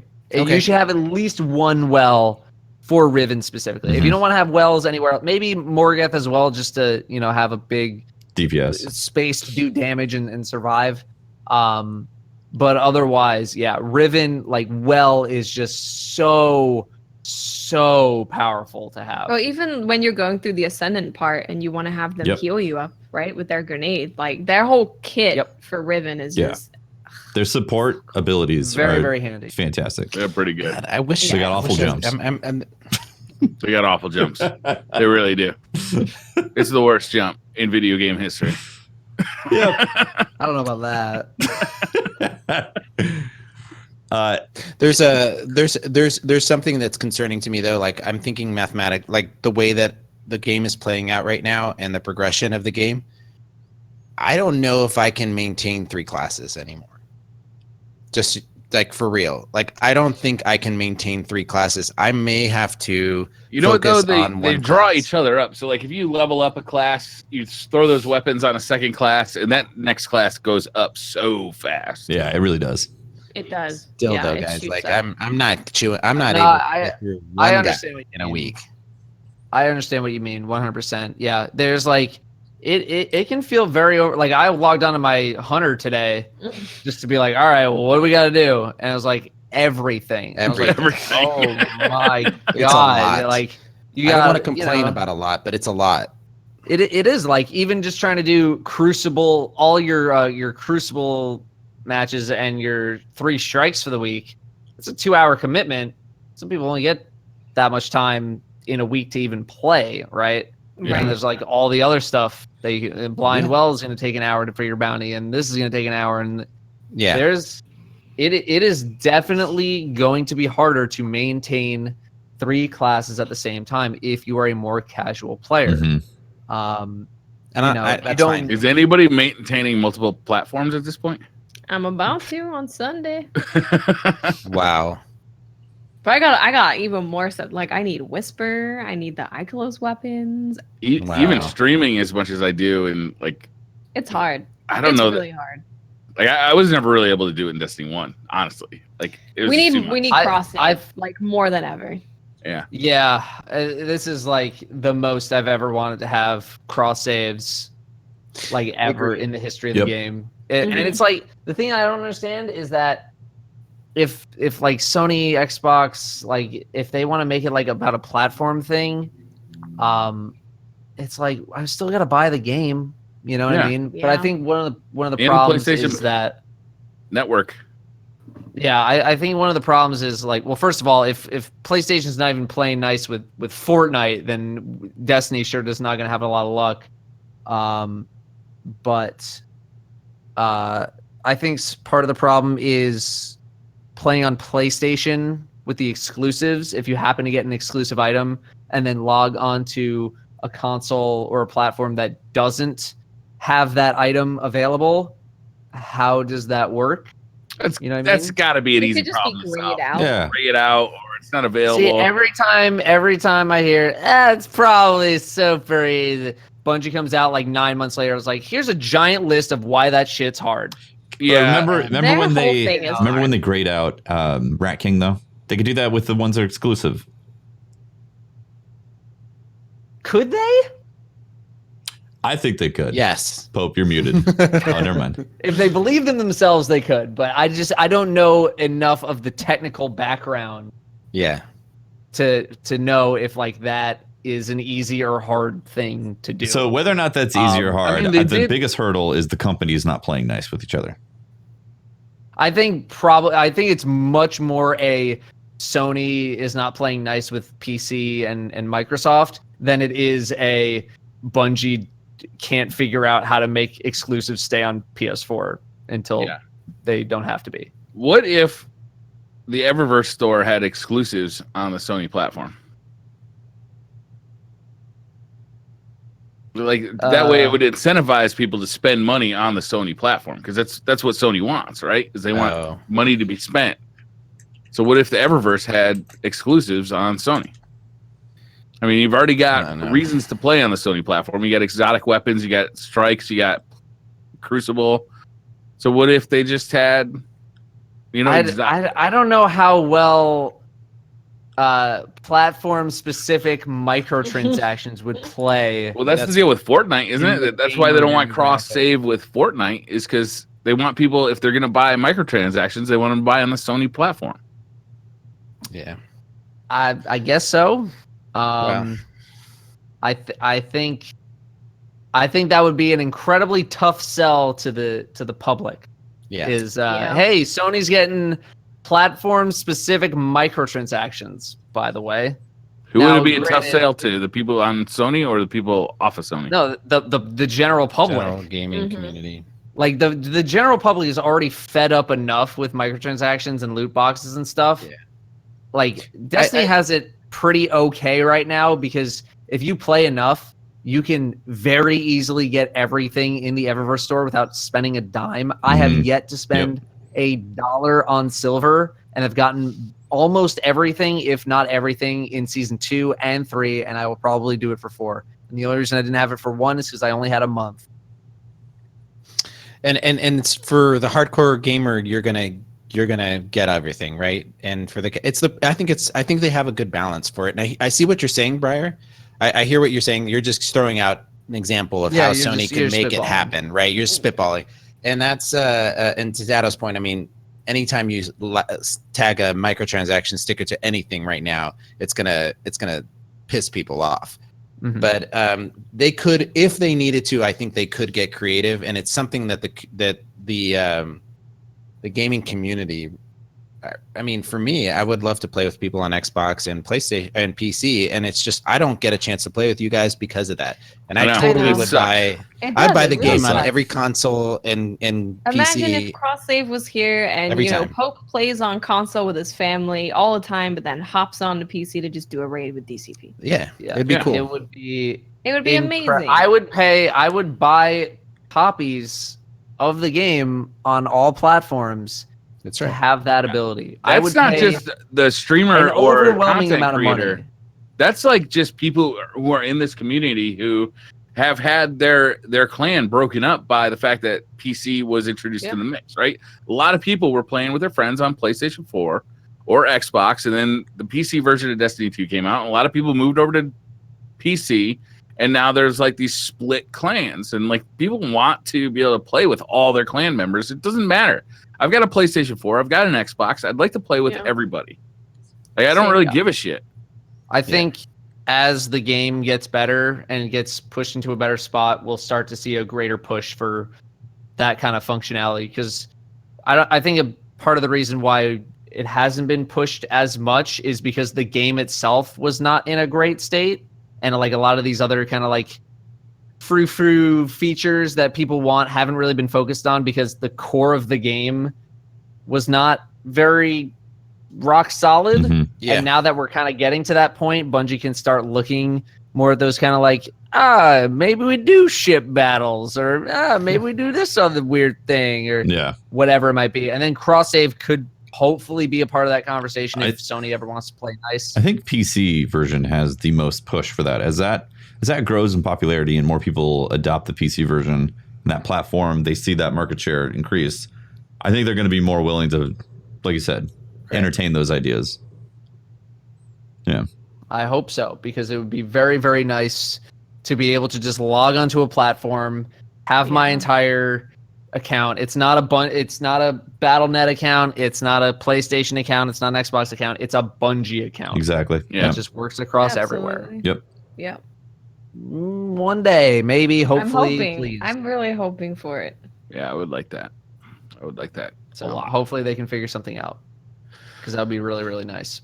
What do you guys think about the Ace of Spades getting easier to get? I didn't even realize Isn't that it now literally just like completely unsurprised? It's you have to kill 100 enemies in Gambit. They can be PvE. Wow. So they basically took they took the only remotely challenging part of that quest and turned it to play 2 or 3 games of Gambit with a hand cannon. Yeah. Oh my God! In fairness, people do find the second part with the headshots in the Crucible to be difficult as well, especially on controller. Yeah, if you're not inclined to play PvP, then that could be difficult literally for some people. If you're not inclined to play PvP, if you're not inclined to play with a hand cannon, it can be difficult.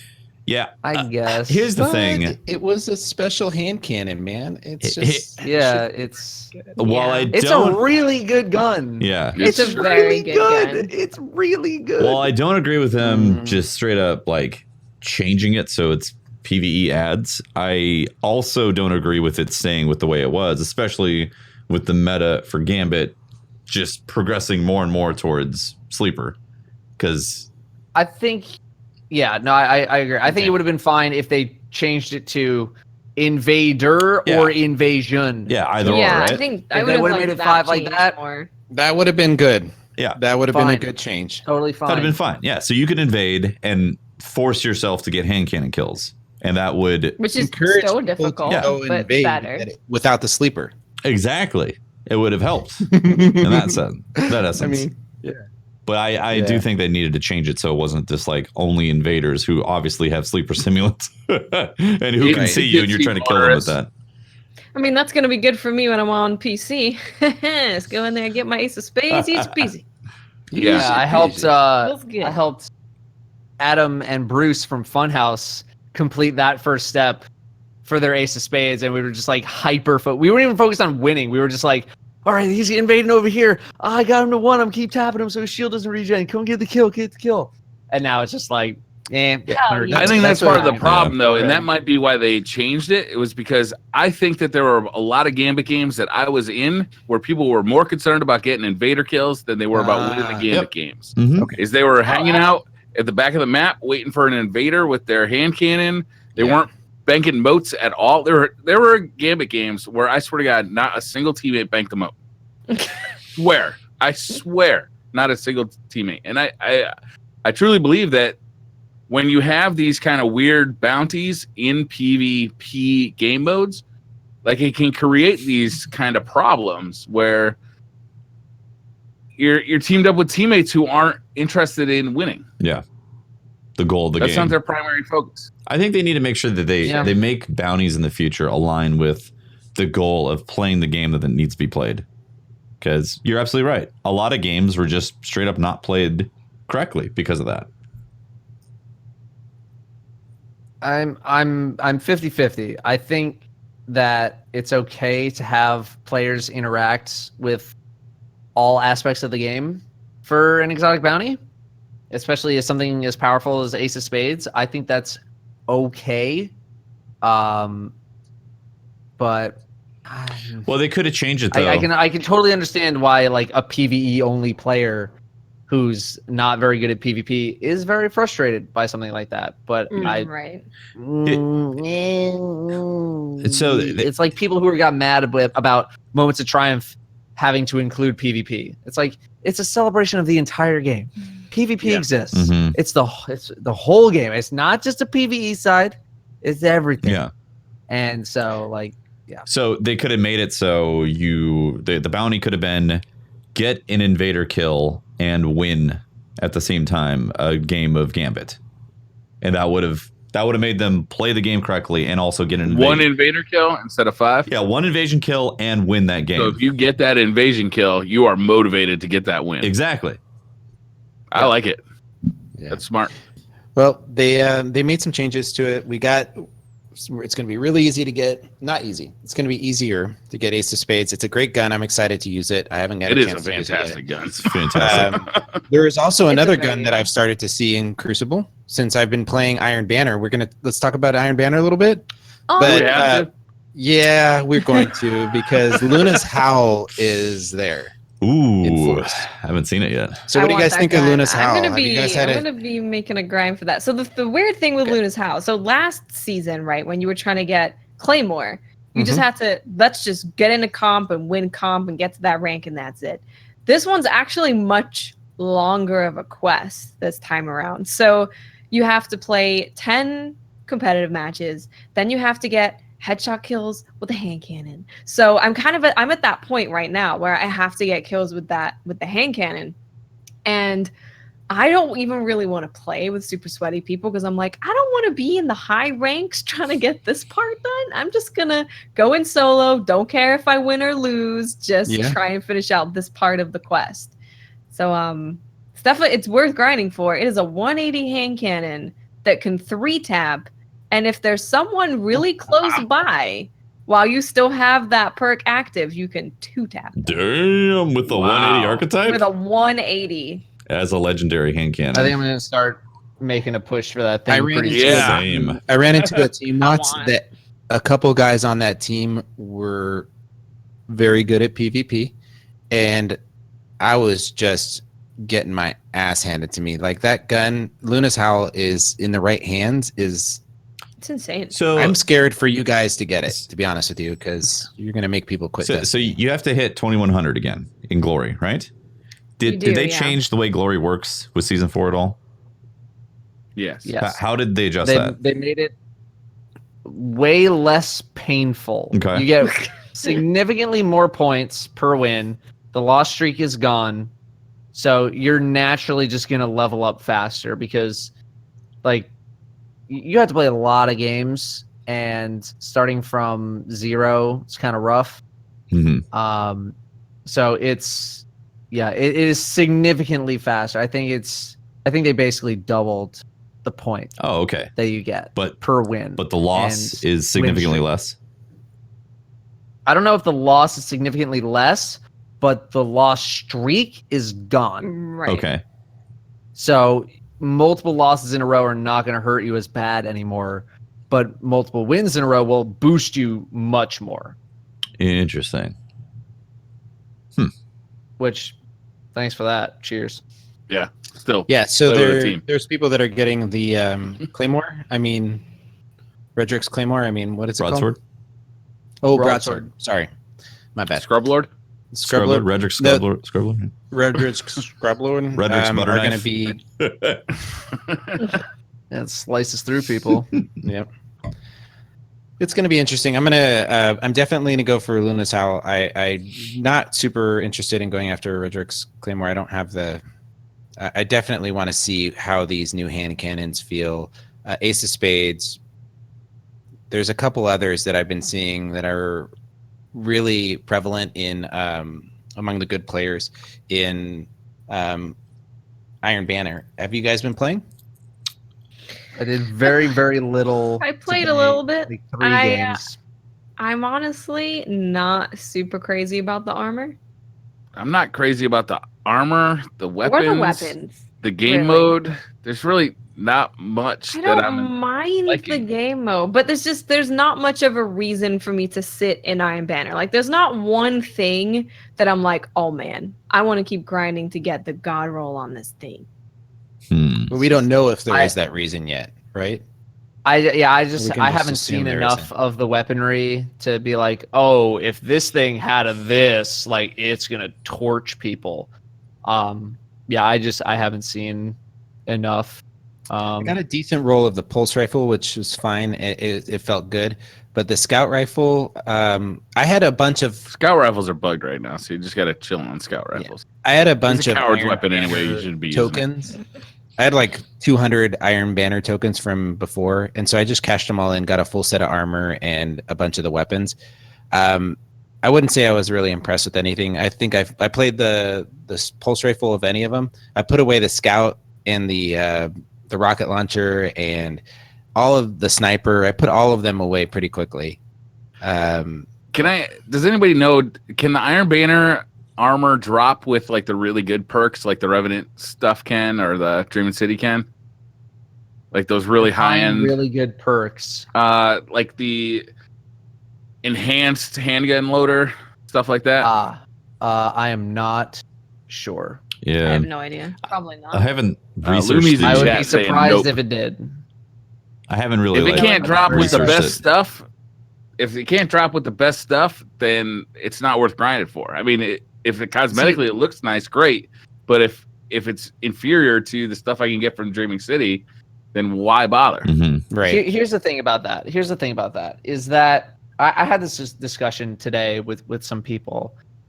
Iron Banner has always been kind of the way to let people catch up, right? It's always been Destiny's catch-up mechanic, where if you're behind, you can go into Iron Banner and grab a couple pieces of loot that are high level, right? They offer some extra powerful rewards that people can go get that you normally wouldn't be able to get, and it boosts you up. And I think those are 540 right now. And I think a lot of people were talking about, oh, Iron Banner is not rewarding enough. There's nothing for me to grind for, and this and that.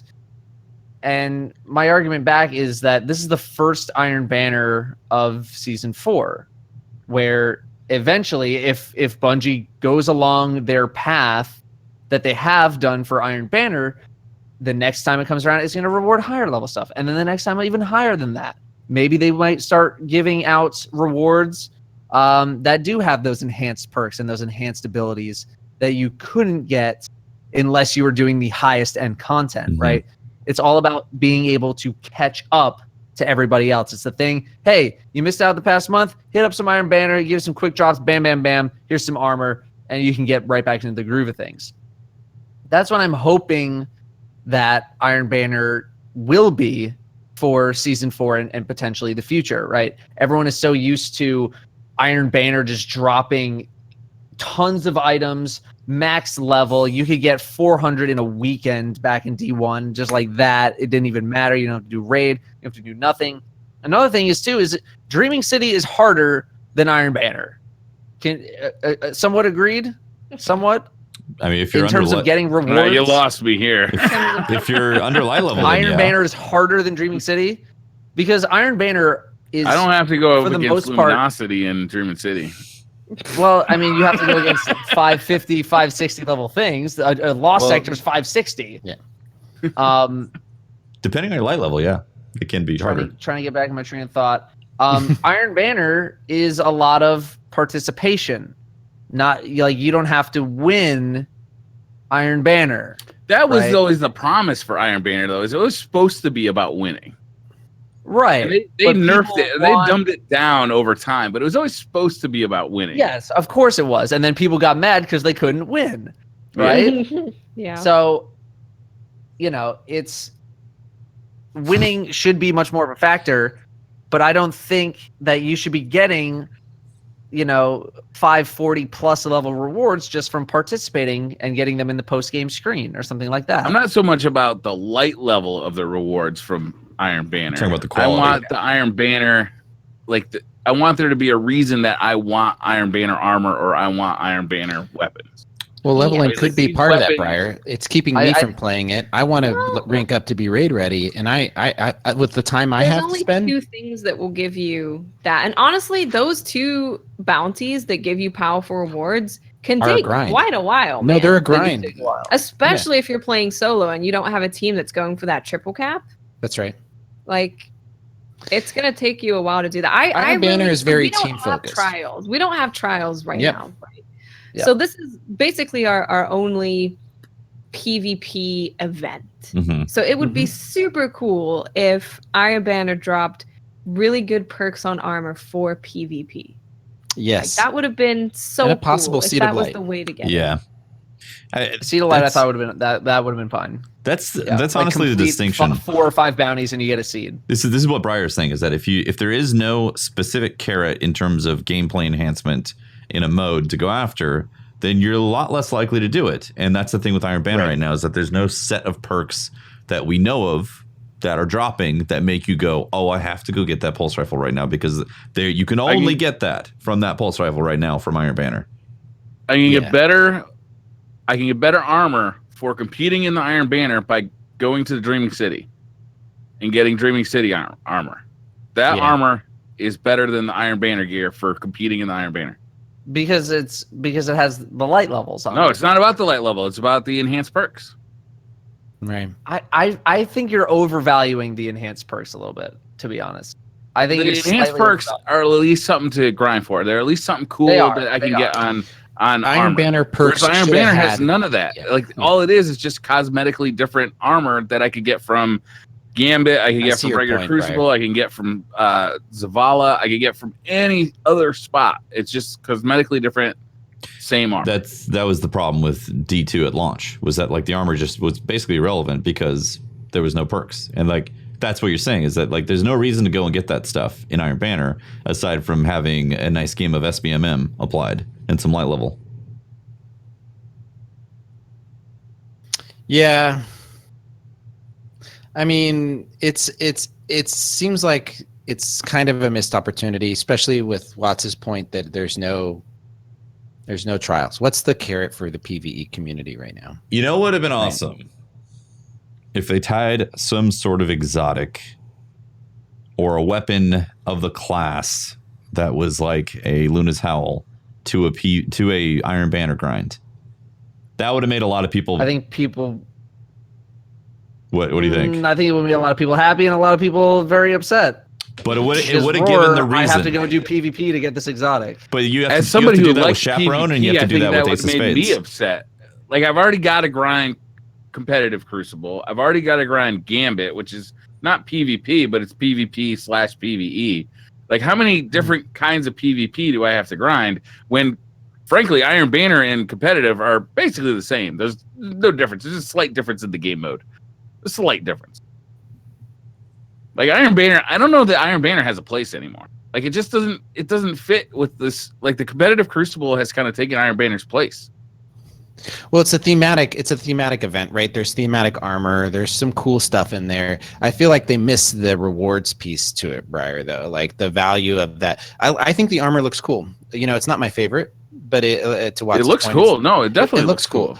I'm into that. I'm into my hunter looking badass in because I mean hunter. Or I could get Dream City armor that gives me extra aim assist on sniper rifles and faster loading hand cannons and I guess that's what I'm saying though. If there was something in Iron Banner that gave you that carrot, then you'd go after it.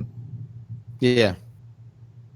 Interesting. But Briar, you're also someone who is easily capable of getting those rewards from the Dreaming City. Not everyone has that capability to just everybody go with a walk into the Telesto Dreaming does. City. Oh man, that is such an easy cheese, man. I can't believe people are doing. You get randoms coming in there doing that. Oh yeah, just standing there doing the well, and then all of a sudden, here's some guy comes running up and starts Jimmy shooting. 429 starts shooting his Telestos everywhere. Yeah, that's true. It's fun right now. The game's fun. They fixed it, but they fixed it. I wish. Nice. Did they? Yep, I think they did. That's good. Yep, they did. Yeah, so good. yeah, like I don't know, Iron Banner. Yeah, they do. I think they do need to figure out something. But you are someone who has the capabilities of going into Dreaming City and walking out with a set of raid armor. Not everyone has that capability, right? So they can go to Iron Banner and potentially try to get something out of Iron Banner that can boost their power level, so that maybe they can get into the Dreaming City and get some of these enhanced perks. Yeah, that's a good point. Yeah, but again, I think Iron Banner, it's the first one. True. Let's see where the second one goes, because it's always been a catch-up mechanic. Next time they could have 2 armor pieces have enhanced perks on them, so now you can catch up. Everybody has them from the Dreaming City because they're all a bunch of PvE tryhards. Now you have a chance, play some Iron Banner, and then the next time there's 4 armor pieces. Now you get some more enhanced. What's the perks. powerful engrams? It's always scaled up. What's the powerful engrams that you get from playing Iron Banner right now? What's the requirements?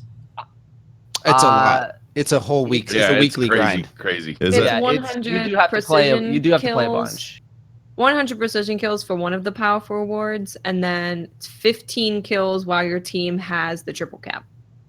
Interesting. So during that period where it locks all of the points, that I think it's like 30 seconds? Yeah, 20 seconds. That sounds better. It's 20 seconds. 20 seconds, you have to get 15 power play kills. And and to the person that Briar's talking about, and Tefty and Dado's talking about, the other power. I'm not completing all my powerful engrams, and I'm not. So and there's a lot easier ways of getting them. If light level grind is my focus, I'm not doing those. I'm not. I took one look at the Iron Banner ones, and I'm like. So yeah, right. I think what they gambled on. I think what Bungie gambled on was that those rewards was the carrot, and I think the resounding, I think the general population is kind of like, I don't know if that's really worth grinding after, unless you specifically enjoy PvP right now, and that's what you want to mainly focus on. Then you'll get some rewards from that. I think. Yeah. Someone just skirted right out of here. I honestly think they need to have something that is unique to Iron Banner, like the emote that they sold, like that is prime stuff to reward people for going through the journey of playing a bunch of Iron Banner. And I think they need to look at stuff like that isn't just straight up light gains in order to make it unique. Yeah, no, I agree. Something unique to Iron Banner that's not just the way the armor looks.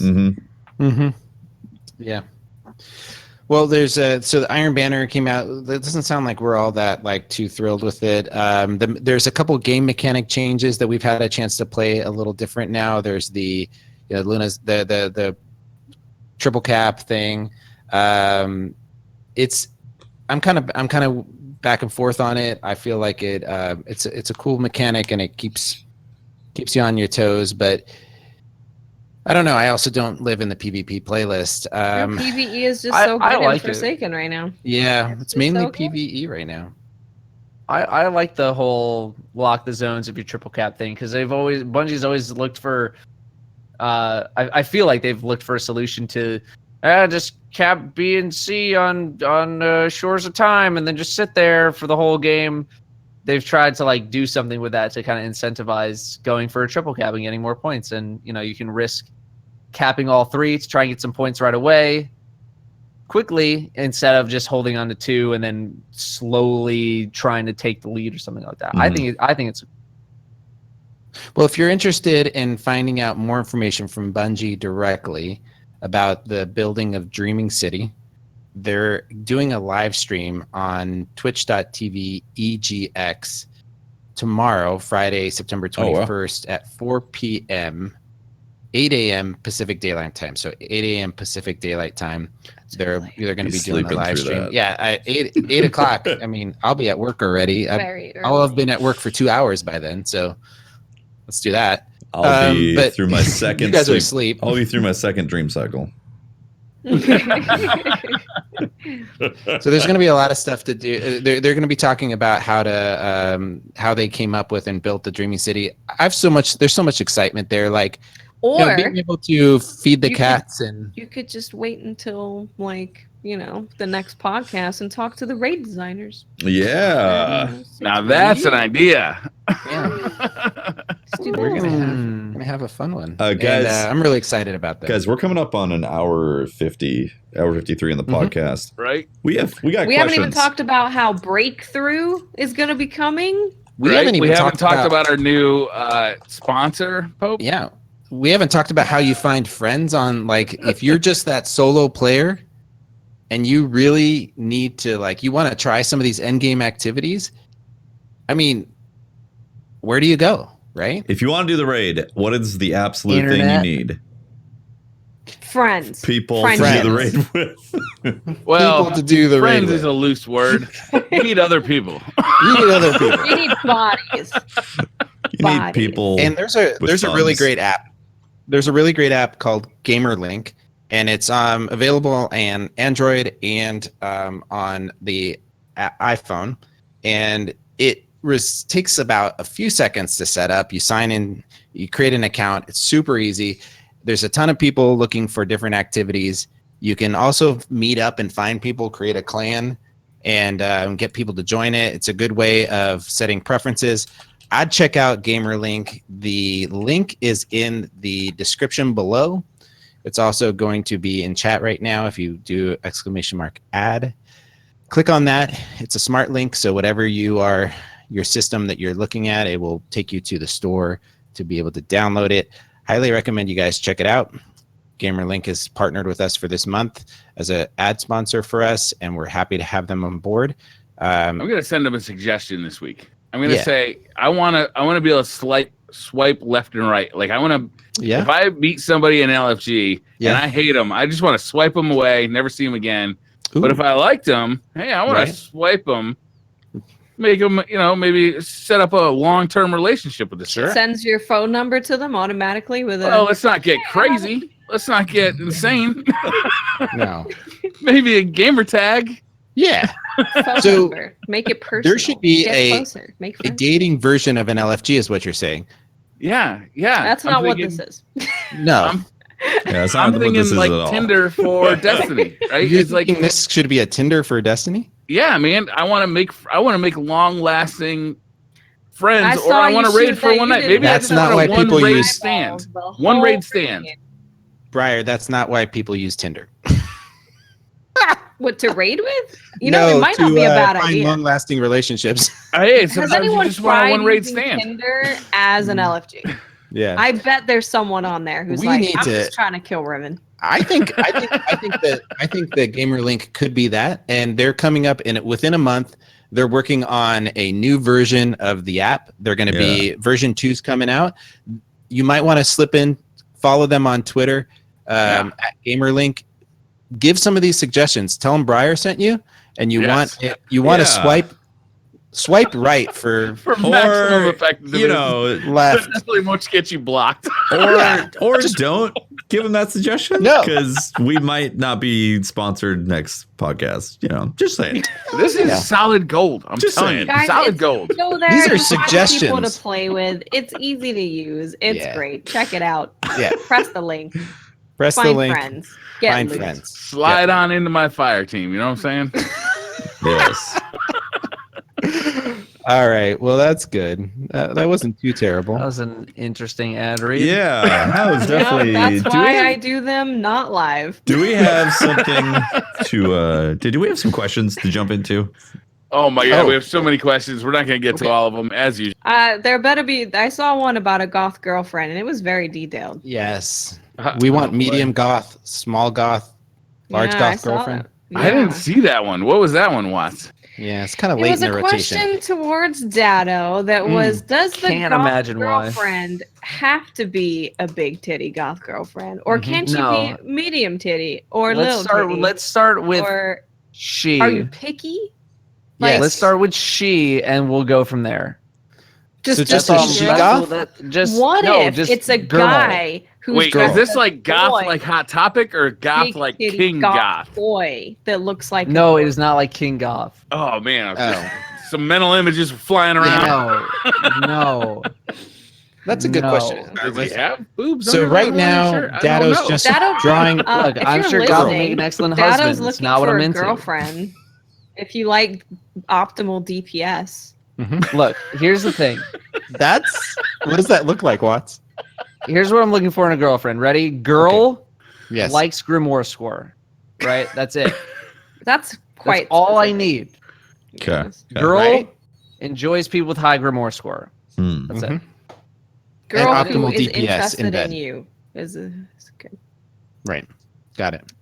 Okay. All right. All right, Cool. this joke is running its course. Send Moving Apple. on. All right. Yeah, let's go. DPP. Fair. Big Go. Red asks, what hour did the insanity start to kick in during your 24-hour stream?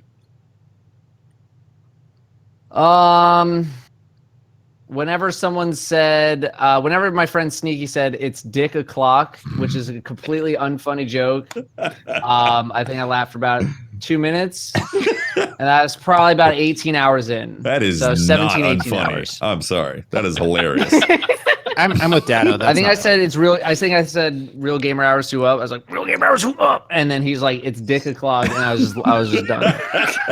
It literally doesn't even make sense at all, and I was just No, that's I fantastic. just didn't expect him to say it, and so I just kind of lost it there. Yeah, so about 17, 18 hours. Yeah, that's and then absolutely just, hilarious. as soon as we beat the boss, it was just like I was just awake. No, So, it's yeah. funny because I would have said that when you said I'm literally going to chew my own dick off, that would have been the indicator of you. Or, Like, or the that's- part about No, the I whole. say That it was smells that was like 45 balls minutes in into the here. raid, Pope. I say that You're a like lot. it smells That's a like half-assed nuts dick in o'clock. here. You needed to go change your underwear. yeah, Oh yeah, I It changed was- my underwear about 12 hours in. you It do. was. You it was shouldn't have not, done that. Do you not? Yeah. I- How long did it take you to do I that? should have. do you- How long did it take to change my underwear? Yeah. Or was it 2 minutes? Run over there, open the drawer. I don't know. Was it more or less than 2 seconds? minutes? No, it was less than 2 minutes. do you keep the AC like a little on and the high someone else side? was AFK. You gotta.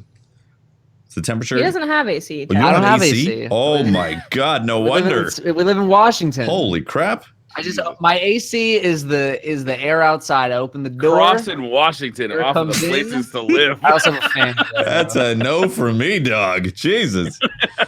It's not as bad as you think. You got to change your underwear. Uh, I think it sounds bad. Yeah, you gotta change No, well, that was from You're sitting right, in a it chair sounds for not 12 great. hours straight. Okay, I mean, anybody's gonna smell bad for I sitting in can the sit same in my spot chair for 12 for hours. Do you a long change time. anything else? Did I change anything else? I mean, like your shirt. I mean, because I get a little no, I fun- didn't change my shirt. no shirt change, No. just underwear. I don't think I was wearing pants for Okay, that that stream makes because I had the face cam off. Maybe So I you gotta didn't get a need to. chair with a little ventilation, like a perforation in that leather. Or you just need I like mean, an I don't AC know. unit. Aerated right now. I had the window open. So I pictured you with your knee up like this because you didn't have a cam on. So I had to picture you in my head. Which Yeah. I saw your naked knee in the frame. Where did you have your knee up like this, or was it down? Sometimes I do. paint the Sometimes I picture. have this one up. Sometimes I have this one up. It all Yeah. depends on what how I'm feeling. Okay. You know? Does it indicate like a boss fight is the right leg, ads are left? No, completely Left random. knee, right knee. Just all comfort Does based. it help you remember eyeballs to shoot? Maybe. Yeah. No. No. Oh, those You don't tie it to any You know sort what helps of, like, remembering rating which thing? eyeball you have to shoot? You just say it over and over. R1, R1, R1, R1. Or you type in R1. chat. Yes. Oh, And ignore R1. everyone hold else. up. No, but see, I type it, but then I also say in my head, R1, R1. To drill it in. Yes, R1, absolutely. R1, you're shooting R1, R1. You know, and now. Don't I mess actually it up. wanted to ask this question to you, Watts, because you did it on PS4. I did. How is the information translation on PS4? Because like on PC, you could just drop that in chat easily. Be like, oh, this is what you got to do. It's super freaking easy. Yeah? I think people think it's way harder than it actually is. You know, someone on the other side, they got L1, R5. They're just like L1, R5. Someone on our side is like L1, R5. Got it. They shoot the thing. And then when it comes to 6 eyeballs, everyone just remembers an eye. And it's What happens? Super. L1, What R5, happens L1, when one of those R5, people is L1, relatively R5. new and forgets which eye they were supposed to shoot on the last damage phase? you That's can why you have a buddy system. Okay. Oh yeah. You have a buddy Oh, system. buddy Yeah, so system. you split it Pair into up. buddy systems. Is If this it's is like this a buddy? L1, R2, say it's like me and Dado. Dado takes L2, I take L1. And then that way, if I'm looking at the eye and he's not shooting his eye, and I'm like, oh God, what's Dado doing? my God. I shoot his eye. Okay. Well, okay. he's All right. changing his Well, what underwear, about this? damn. What about this? What, R2, what if L1, R2. what if the first L1. person that's supposed to shoot the eyes ate a really intense brownie that had certain things in there? Okay. And then his buddy, his or her buddy, Like peanut butter chips? yeah, his or her buddy happened to rip an intense bong also. Okay. What do you Is this do one of then? I your can't go team peanut members? butter on the bong. What do you do then if there's I feel no like team that is chat? then Text chat. you Well, tell then- him to Maybe you take his eyeball away and someone just takes his eye. Someone's going to shoot 2 You know what? eyes. I got it. What if I his got it. name You is- go- Also, have you been Leopards. raiding You with know- Wilson and not telling me? you go to Gamerlink and you put in an LFG looking for a radar. Must not be high That's at the not a moment. stoner. Yeah. must not be be smoking stoner. weed. That's Must not probably an option. currently That's be something high. that we can tweet at That's Gamerlink the and weed as an option. option for their next version. Check the box. Weed weed friendly. option. Weed friendly. Weed friendly. They're never coming back. They're never Don't actually- mind if you shoot the wrong They're eye. never going to be our ad sponsor again. Okay, fair enough. Fair enough. Jesus asks, which raid mechanic was the most complicated to figure out? Big fan, Jesus. Big fan. L1R5. The vault. L1R5. The vault. The vault. L5 R1, L5 R1. No, the vault. Easily the vault. Easily the vault. We came up with the most fakakta ideas for the vault. I shouldn't even say we. I should say my teammate, Toes, came up with just the craziest strategy of like, this is a decoy, this is not a decoy, and here's how you figure out your decoy, and then like just other just completely just insane things, like classic math class overthinking things. You But should see, have the watched thing is- Tefty's stream. I saw them when they were trying to figure out the light and the shadows and the dark. What does penumbra mean? We got to Google it, guys. Something about the We shadows. went a Yeah. little deep on trying to decode shadows there for a while. The thing I is walked in, that I said, those symbols don't matter. Forget those things. It's a fucking red hair. the thing is that Toes was like super close on the strat because like we got really far with his call outs, so we just kept rolling with that because like on the first couple of attempts, I think we got one where we got to the third cycle of keys, Yes, and then we we did. messed up on one of them, and we were just like, that's it, this is so it, and then for like 2.5 hours straight, we're just like, nope, no idea what's Man. going Yeah. on. What? Like we got so close to just accidentally doing it based on a theory that wasn't even true. Oh my god, So- that must have been so what- funny as the raid team watching it. What's amazing about that encounter also is that you can come up with theories, test the theory, and have a 33% chance of getting it correct. Because, Right. or Yeah. I mean, Which is exactly 33% what happened to chance of us. just happen to be correct, but not actually correlating to it. Yeah. Which is amazing. Yeah, you get Yeah. pretty deep in And- with and just that like is- random bullshit. Mm-hmm. That is exactly what happened to us on our first couple of runs that went really well. It was just like, he's got it. Like he cracked the code. He cracked this crazy ass code. Ugh. And then when it started to fail, we were like, Bungie would never do something like this. It slowly like dawned on us that it's like, nope, it's still not working. They wouldn't do something this crazy. Nope. And then it was fun watching you guys. I came up with my fakakta idea, and it worked. Love it. Yeah. Lumi asks, what needs to be done regarding the economy? Masterwork cores, mod components. Xur, make Xur useful. Have Make him do Xur great something. again. Bounties, trade, whatever he needs to do. Just make Xur give us stuff. Zerbucks. Dark Xur fragments need Dark something fragments. else that they That'll need be good. Yeah. to do. Because Yes. I think all you do with them is buy the offering bounty and then nothing.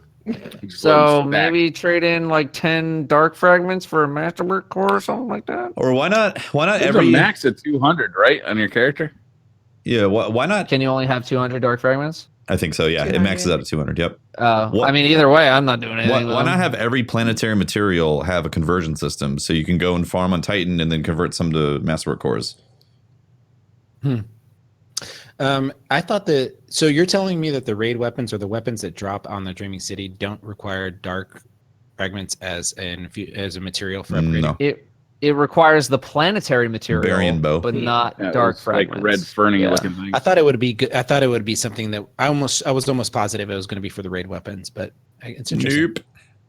It'd be cool, but I think dark fragments need to have another use, and I think a currency to buy masterwork cores or even buying bounties that give masterwork cores would be nice. just need to add- just have a slow trickle Yeah, to kind of exactly. come in. Like I know that there's been a masterwork core issue when I've actually been slowly draining my supply of them. Like usually, nothing's ever a problem. I used to have like 8,000 legendary shards. Now I'm down to 6,500. I had 570 something masterwork cores before we started. Now I'm down to under 400. So even I'm depleting and not regaining my supply at an equal rate, which I usually do, and usually more so just go off the charts with materials and stuff. Mm-hmm.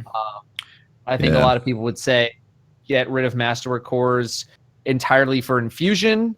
Obviously, they need to stick around for masterworking weapons, and I think masterworking weapons being expensive is okay right now because Masterwork level 10 is supposed to be the pinnacle level of a weapon, and you shouldn't probably have a lot of Masterwork weapons right now. I only have one that I'm comfortable with leveling up.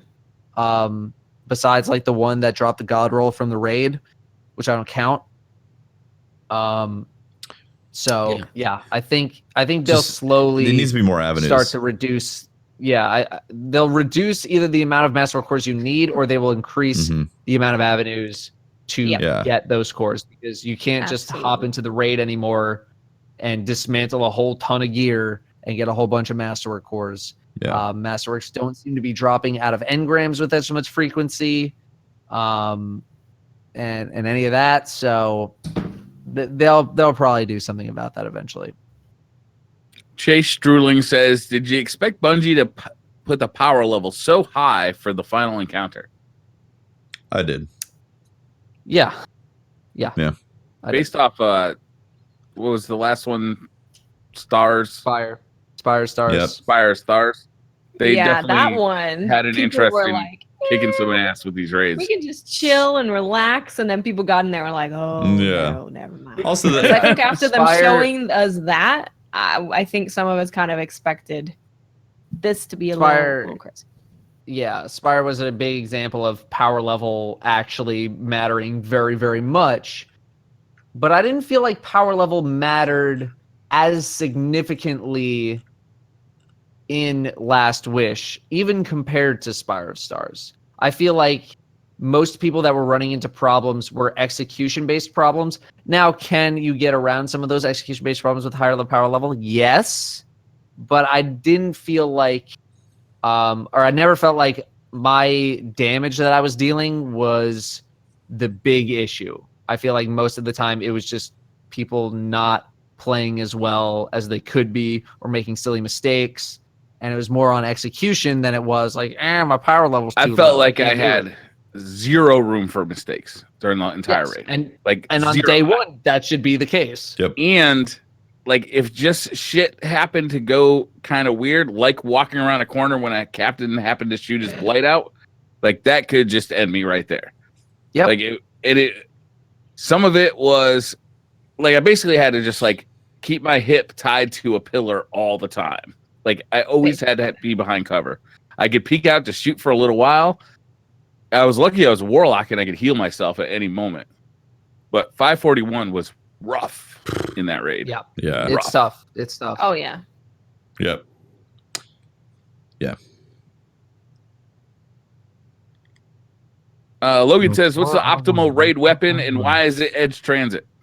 It's not Edge Transit. It's Whisper. Whisper's the best. Whisper will be the best forever. You're not wrong.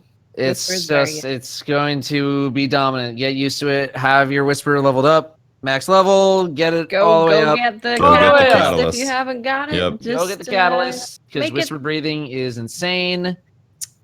Whisper is here to go buy the stay skins forever. for it. Why not switch up your look sometimes? I don't know. Hell yeah. So you're gonna I be think the using it original for looks a the long best. time. I like switching it up depending on what mood I'm in. Yeah. Am I feeling like a little Eris today, or am I Boom. feeling like a dragon? Exactly. I don't know. Or are you taking? Maybe you're gonna. Or am I taking? Maybe you're gonna pop. Am I You're taking gonna pop some tincture, roll around the Dreamy City, have a taken gun. Yeah. Brian says, what is your favorite weapon so far in Forsaken? Whisper. Go figure. Because I have a very good one, and the thing shreds people's NARs in PvP. It's a very good PvE weapon. Ace of Spades is also incredibly good, incredibly That's fine. potent. Ace of Spades is just, Um, it's good at everything.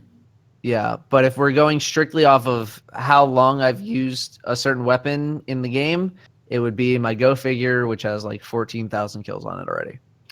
For comparison's sake, I think my Midnight Coup, both Midnight Coups that I have combined are like 20,000 over the course of like the history of Masterwork.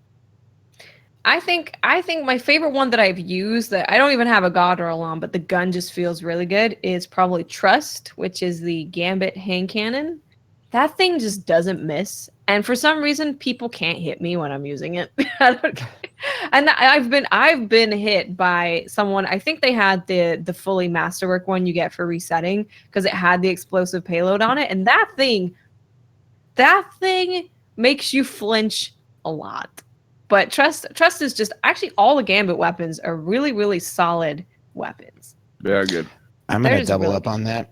The Bygones is phenomenal, and that's the only one that I guess that's my god roll, and I've mentioned it before on this podcast, but Outlaw, Kill Clip, Armor Piercing rounds, I've got spoiled by it. It kills in PvP, it shreds in, it's a perfect Gambit weapon. Nice.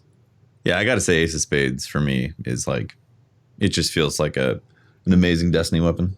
It feels iconic to the franchise, so I love it. Yeah, I can see that. Very good Can't gun. wait to use it. Jer Hankel says, do you guys get a Hunter Elitist vibe? I don't know what they're talking Say about. no. I don't think that's even possible. I'm feeling it. Don't talk about my people like that. Exactly. Titan's already at the top of the food chain. You can't be elite if you're not at the top. It's possible for a hunter. Interesting perspective. Huh. Yeah, I'm must sorry, be nice to get some fun exotics. Dado, but hunters are the best. You must be high right now. We do Wow, things. brilliant retort, Pope. Tell me more. That's all I got. Dado. That's all Fresh I King got. says, Fresh King says, I'm a fellow enjoyer of alcohol, and I love having a few brews while raiding. What would you say is the perfect amount to be super relaxed after the 100th wipe, but not be the reason for it? Jeez, I think you stop at 3. 3 after 100 wipes. What's that? 1 beer every 3 hours? The beer an hour. How many wipes per hour do you have? If you're Pope, it's probably per hour. Bird, sick bird. L4R1. I don't really. I mean, when you're learning a raid, alcohol is kind of not a great. It's not a good You I wanna be idea. wouldn't. I sharp. wouldn't recommend. Yeah. That's not. Yeah, that you shouldn't wanna be in be your sharp. toolbox. Like, I you're understand already trying to going take the edge off a little bit, but like, for me, Yeah. it's about water and like beef jerky. Like, I'm trying to like keep an energy level pretty flat, like not do any sugary stuff that's gonna like spike the energy level. I just want to kind of keep it either, because you get too excited and you start crazy. Yeah. Gotta find that 3 beers and some bath salts. That will that's massive amounts of cocaine though. Cocaine is the way to go. That's how you a little beef jerky, a little water. I hope you finish the raid in 45 minutes. You might. Then you're not finishing it. Oh, man. No, we do not condone any use of illicit drugs. L3R2, L3R2. Sen Coffee says, "Hi, Dado and DCP. Is it acceptable to make a dirty joke on a first date, especially if it's a tasteful and well-timed joke?" Wait a minute. If it's tasteful and well-timed, it's not a dirty joke. Have some balls, man. Sen Coffee. Have some fucking balls. I like your tits because it's. Well, that's not a joke. That's just. That's not a joke. Yeah, that's not. There's nothing even clever about that. I would say it's pretty clever. Read the situation. You need to absolutely read the situation first. You can't just bust it out, right? You got to get a feel for things. You can't just bust it out. Wait. Do we sense a new series here? Dado does dating. Ooh, I like it. No. Sounds very not informative. even a. No, you do not. Next question. You're not even gonna like. Yeah, there is absolutely room for a. Look, I'm going to tell you the same thing I told my parents. From the day Forsaken comes out until Christmas, I'm working. I'm trying to make the money for the ladies so that I can take them out later and throughout the rest of the year. From now until Christmas, that's money-making season. I see. No.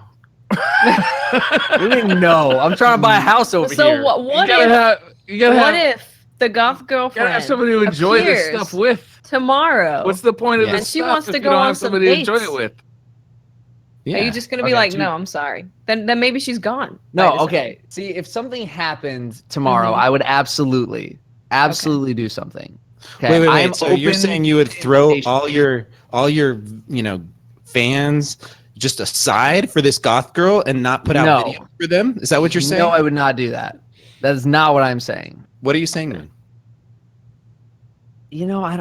L4 R1 L4 R1 L4 R1. Go back. If you go out on a date with somebody, a first date, and you tell a dirty joke that you think is funny, and she doesn't appreciate it, and she's not the right one. She's not the right one. That's true. Like, maybe it's best that you do that. You just sped up. You sped up the inevitable. Yeah, especially you saved yourself some money. Especially if dirty jokes are essentially your wheelhouse, like that's where you exist. Yes. Right. And she's not feeling that, then that's definitely going to be a tough one right there. Yeah. Yeah. Because it's not going to get better on the 80th date. It's not going to get better. You don't want to hide. You definitely don't want to hide who you are as a person, and for it to come out later. So you're setting yourself up for misery if you do. Yeah, absolutely. Mr. Goodbite says, Pope Bear says he has to eat before the podcast or else he gets grumpy, which sounds like a Snickers commercial. What celebrity do you turn into if you haven't eaten? Oh my God. Oh boy. That's a good question. That is actually a very good question. My hangry self. I don't know. You know the old Joe lady Pesci. from Golden Girls? What was the old lady? From the cranky old lady? What they? I'm not real current. I'm not up to that. Yeah, I'm not like Golden Girls. Chat will know. There was a cranky Chat will old not lady. know Golden Yes, Girls. they will. Somebody will look know. it up in chat. Chat is 12. Yeah. Chat is not 12. We have a very She was sophisticated snarky, right? audience. Yeah. Sorry, I turn real snarky. I turn real like my hangry version of me is Blanche. as Blanche. That is such an old person name. Blanche. You're born 65 years old. They were all the old ladies, the oldest of the old ladies. Yeah, Anyway, when you said old that's ladies, what I was like, you're talking about Golden Girls? Like all of them are in the golden set part So of their there's like life. 5 names there. Here's a fun fact: the oldest Blanche, of the Golden Sophia, Girls, Dorothy. right? So the oldest of the Golden Girls, the old ladies, Estelle? was actually the youngest actress of the. Wow, that was I fascinating. don't believe Next you. question. That is fascinating. All right, Cool story, Bob, in the chat. I'm Watch, who do you turn into? Never mind, Watts. Taffy, who do you turn into? Thinking about it, man. I don't know. This isn't really a question that you answer yourself. It's somebody who knows you is like, you know who you are. That's true. When you're, hungry and annoed. Hangry, yeah. You're right. You just didn't phrase it right for Watts. What anime character do you turn into? Right? Nailed it. When you have any... I can't help you there then. we got a different one for you, Dado. Don't worry. Give me a second. Oh boy. Which Watts turns Go into for it. Dado dressed as 2B. No, Dado as 2B was glorious and classy. All the boys beautiful. were checking out the boobs. How'd you get the cleavage? Yeah. You bought Stuck fake it on. boobs. Boobs in box. You bought There's boobs? on Amazon.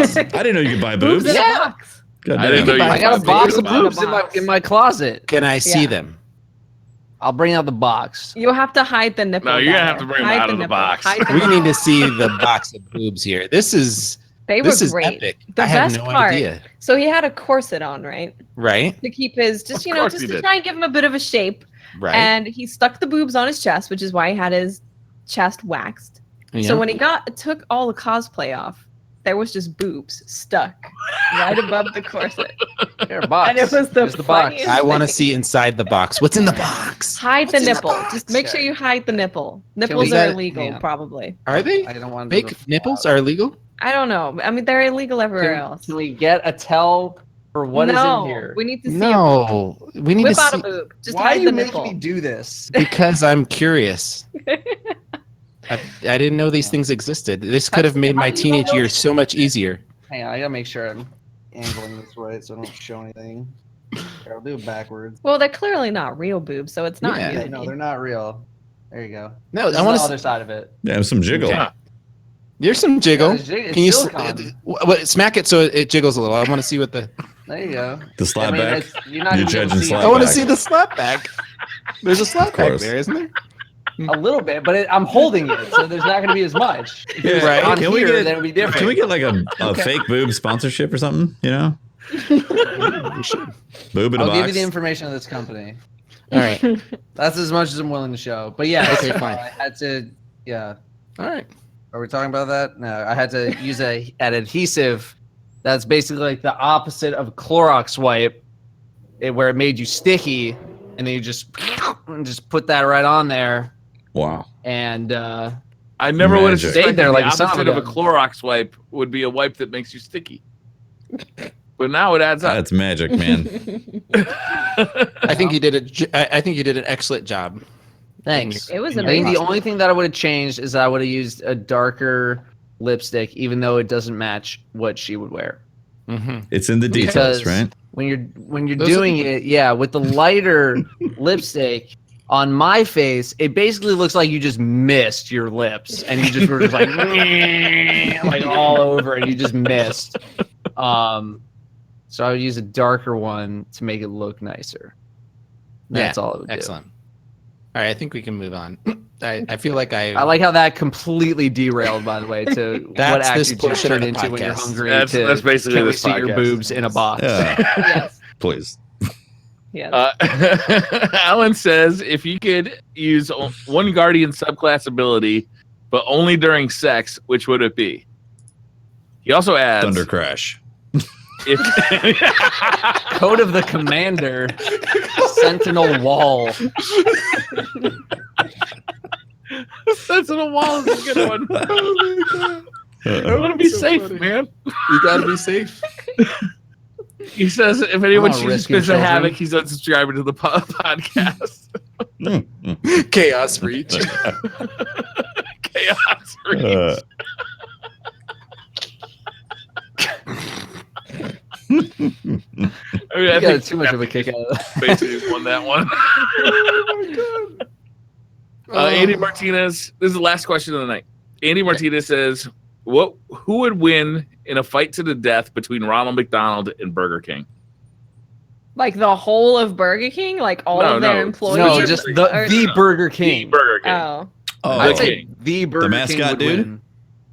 Yeah. versus Yeah, the Ronald mascot, the McDonald. King. I'm going with the clown, man. Clowns are Yeah. crazy. He seems pretty Aren't shit. they both clowns? I think they're both clowns. No, they're not both clowns. One is a king and one is a One's a clown. king and one's a clown. Okay, and the king would win despite the fact that like I McDonald's. don't think so. I would say the clown all day is winning that one. I don't see Ronald He's got being able to tricks. throw a punch, man. He doesn't need to. He's tricky. He's like the goofy. trickster. Uh, Tricky boy. I will give you as evidence Sneak King. How are you going to out trick the Guys, Sneak King? I'll be honest. I think both of them are going to bring a squad, just like Anchorman. They're going to have an Anchorman fight to the death. Like if Grimace shows up in a squad, everybody's going down, man. Does the king have a squad? He can, he has get a a squad. Squad of the king. Maybe He gets a squad. Maybe he calls I've up never seen Wendy. it. Squad. Like, the squad would be unknown.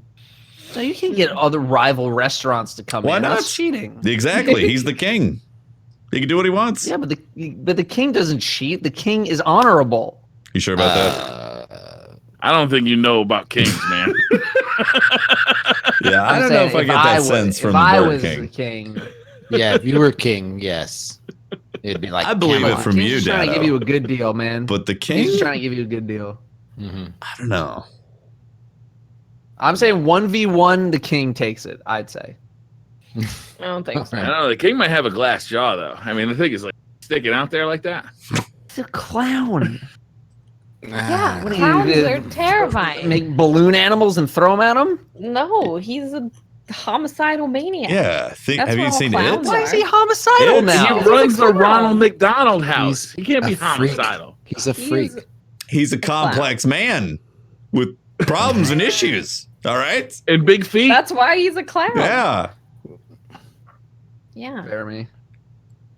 King wins 100%. I don't 100. know. Ronald Put gets money the on Fry it. Guys involved. I don't see how the king wins that. What about the Hamburglar? Oh. Hamburglar's off doing his own thing. He can't I control think it. he's I feel sniping. Crazy. he's not. The hamburger is not a fighter. No, he's up on the roof sniping. He's got a scope ready. He's not a fighter. 100%. He's got a scout rifle, the fucking coward. Trust me. He's got comms with Ronald. Mm. Mhm. Mm. Hmm. Great question. Yeah. But Well, thanks. Good Yeah, question. definitely. Yeah. We might Definitely. have to come back to that at a later date. Yeah. Well, this has On been that brilliant note, Is that it? Is that the this podcast? has been a phenomenal. That's This is it. the podcast. That's the podcast. That's it. All right. Are we signing off now? that's how it's ending. Are we doing the sign offs? All right, we're doing the sign offs, guys. Thank you very much Yeah. for watching. Yep. Really appreciate it. I am Tefty Teft. You can talk to me at Teft on twitter.com. You can catch my streams, twitch.tv/Tefty Teft, where I'm usually on in the evening time, Pacific West Coast time. And I have a YouTube channel that I haven't posted in a while. I usually do some stuff, but I haven't lately. Yeah. I'm Briar Rabbit. You can find me streaming weekday afternoons over on twitch.tv/Briar Rabbit. I got a new tech channel if anybody wants to check out some new stuff. I actually just installed a 16-core Threadripper into my streaming PC, so I'll be making videos about that, checking that out. And other stuff fun like that. Just look up Briar Rabbit or Briar on Tech on YouTube. And I am Miss 5000 Watts. You can find me streaming on Twitch at twitch.tv/Miss 5000 Watts. And talk to me on Twitter, YouTube. Look for the stuff. Just type in Miss 5000 Watts. L4, R5, L4, L4R1, L4R1. I'm Dado. You can find me on the internet. Everywhere you look, Dado. He's there. I was You on can't get rid of him. yahoo.com. And his fake boobs. Yeah, fake. Normally I'm not. Dado's There's there in the pictures on the corner with internet. his You can boobs. find Yeah. them. Usually I'm a Google guy, but I was on Yahoo this one time, and all of a sudden, boom, Dado was right there. I was like, whoa, he's on the internet, man. That's Everywhere. Right. He's I'm on on Crazy. the internet. That's where you can find He's me. everywhere. And this has been Pope Bear. You can find me on the Twitters at Pope Bear. Make sure to follow the podcast at DCP_live. We put up a show every week and we invite a new guest. And next week we are going to have the raid team from Bungie join us from their studios in Bungie to talk about this wonderful raid that we've Boy, been do we have a bone to pick experiencing? with these guys. They are coming in for some trouble. 16 symbols? What are you thinking? Why there got to be 4 fish, man? 4 fish? Really? Have you heard It's of gonna Roman be really- numerals? It's going to be really fun. I'm really excited to have them on. Been wanting to do this for a while. These make sure to join us. The following week, we're going to have Bifon to talk about the lore of the raid, and I've got a great week planned the next week. We've got Dylan from one of the community managers, DMG, is going to be joining us next month, and just a ton of stuff. So we've got a lot of great. Make sure to follow us. If you haven't followed the Twitch channel and you're watching, do that. If you're listening to us on iTunes, put in a rating. It really helps us out. And if you're on YouTube, well, leave a really nice comment about Pope Bear in the description below. And L4R1, L4R1. Yeah, which eyes are we shooting? Go to your Pope? place. L4R1. And so I'm excited to find out how real that is.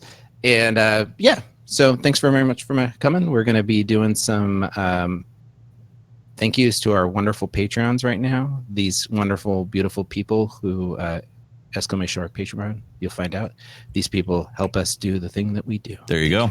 Thank you very much for watching, guys. We are going to roll credits and then be back for some sub readouts on the live Twitch cast. Thanks for watching. We'll see you next week, guys. Bye. Bye. Bye. Bye.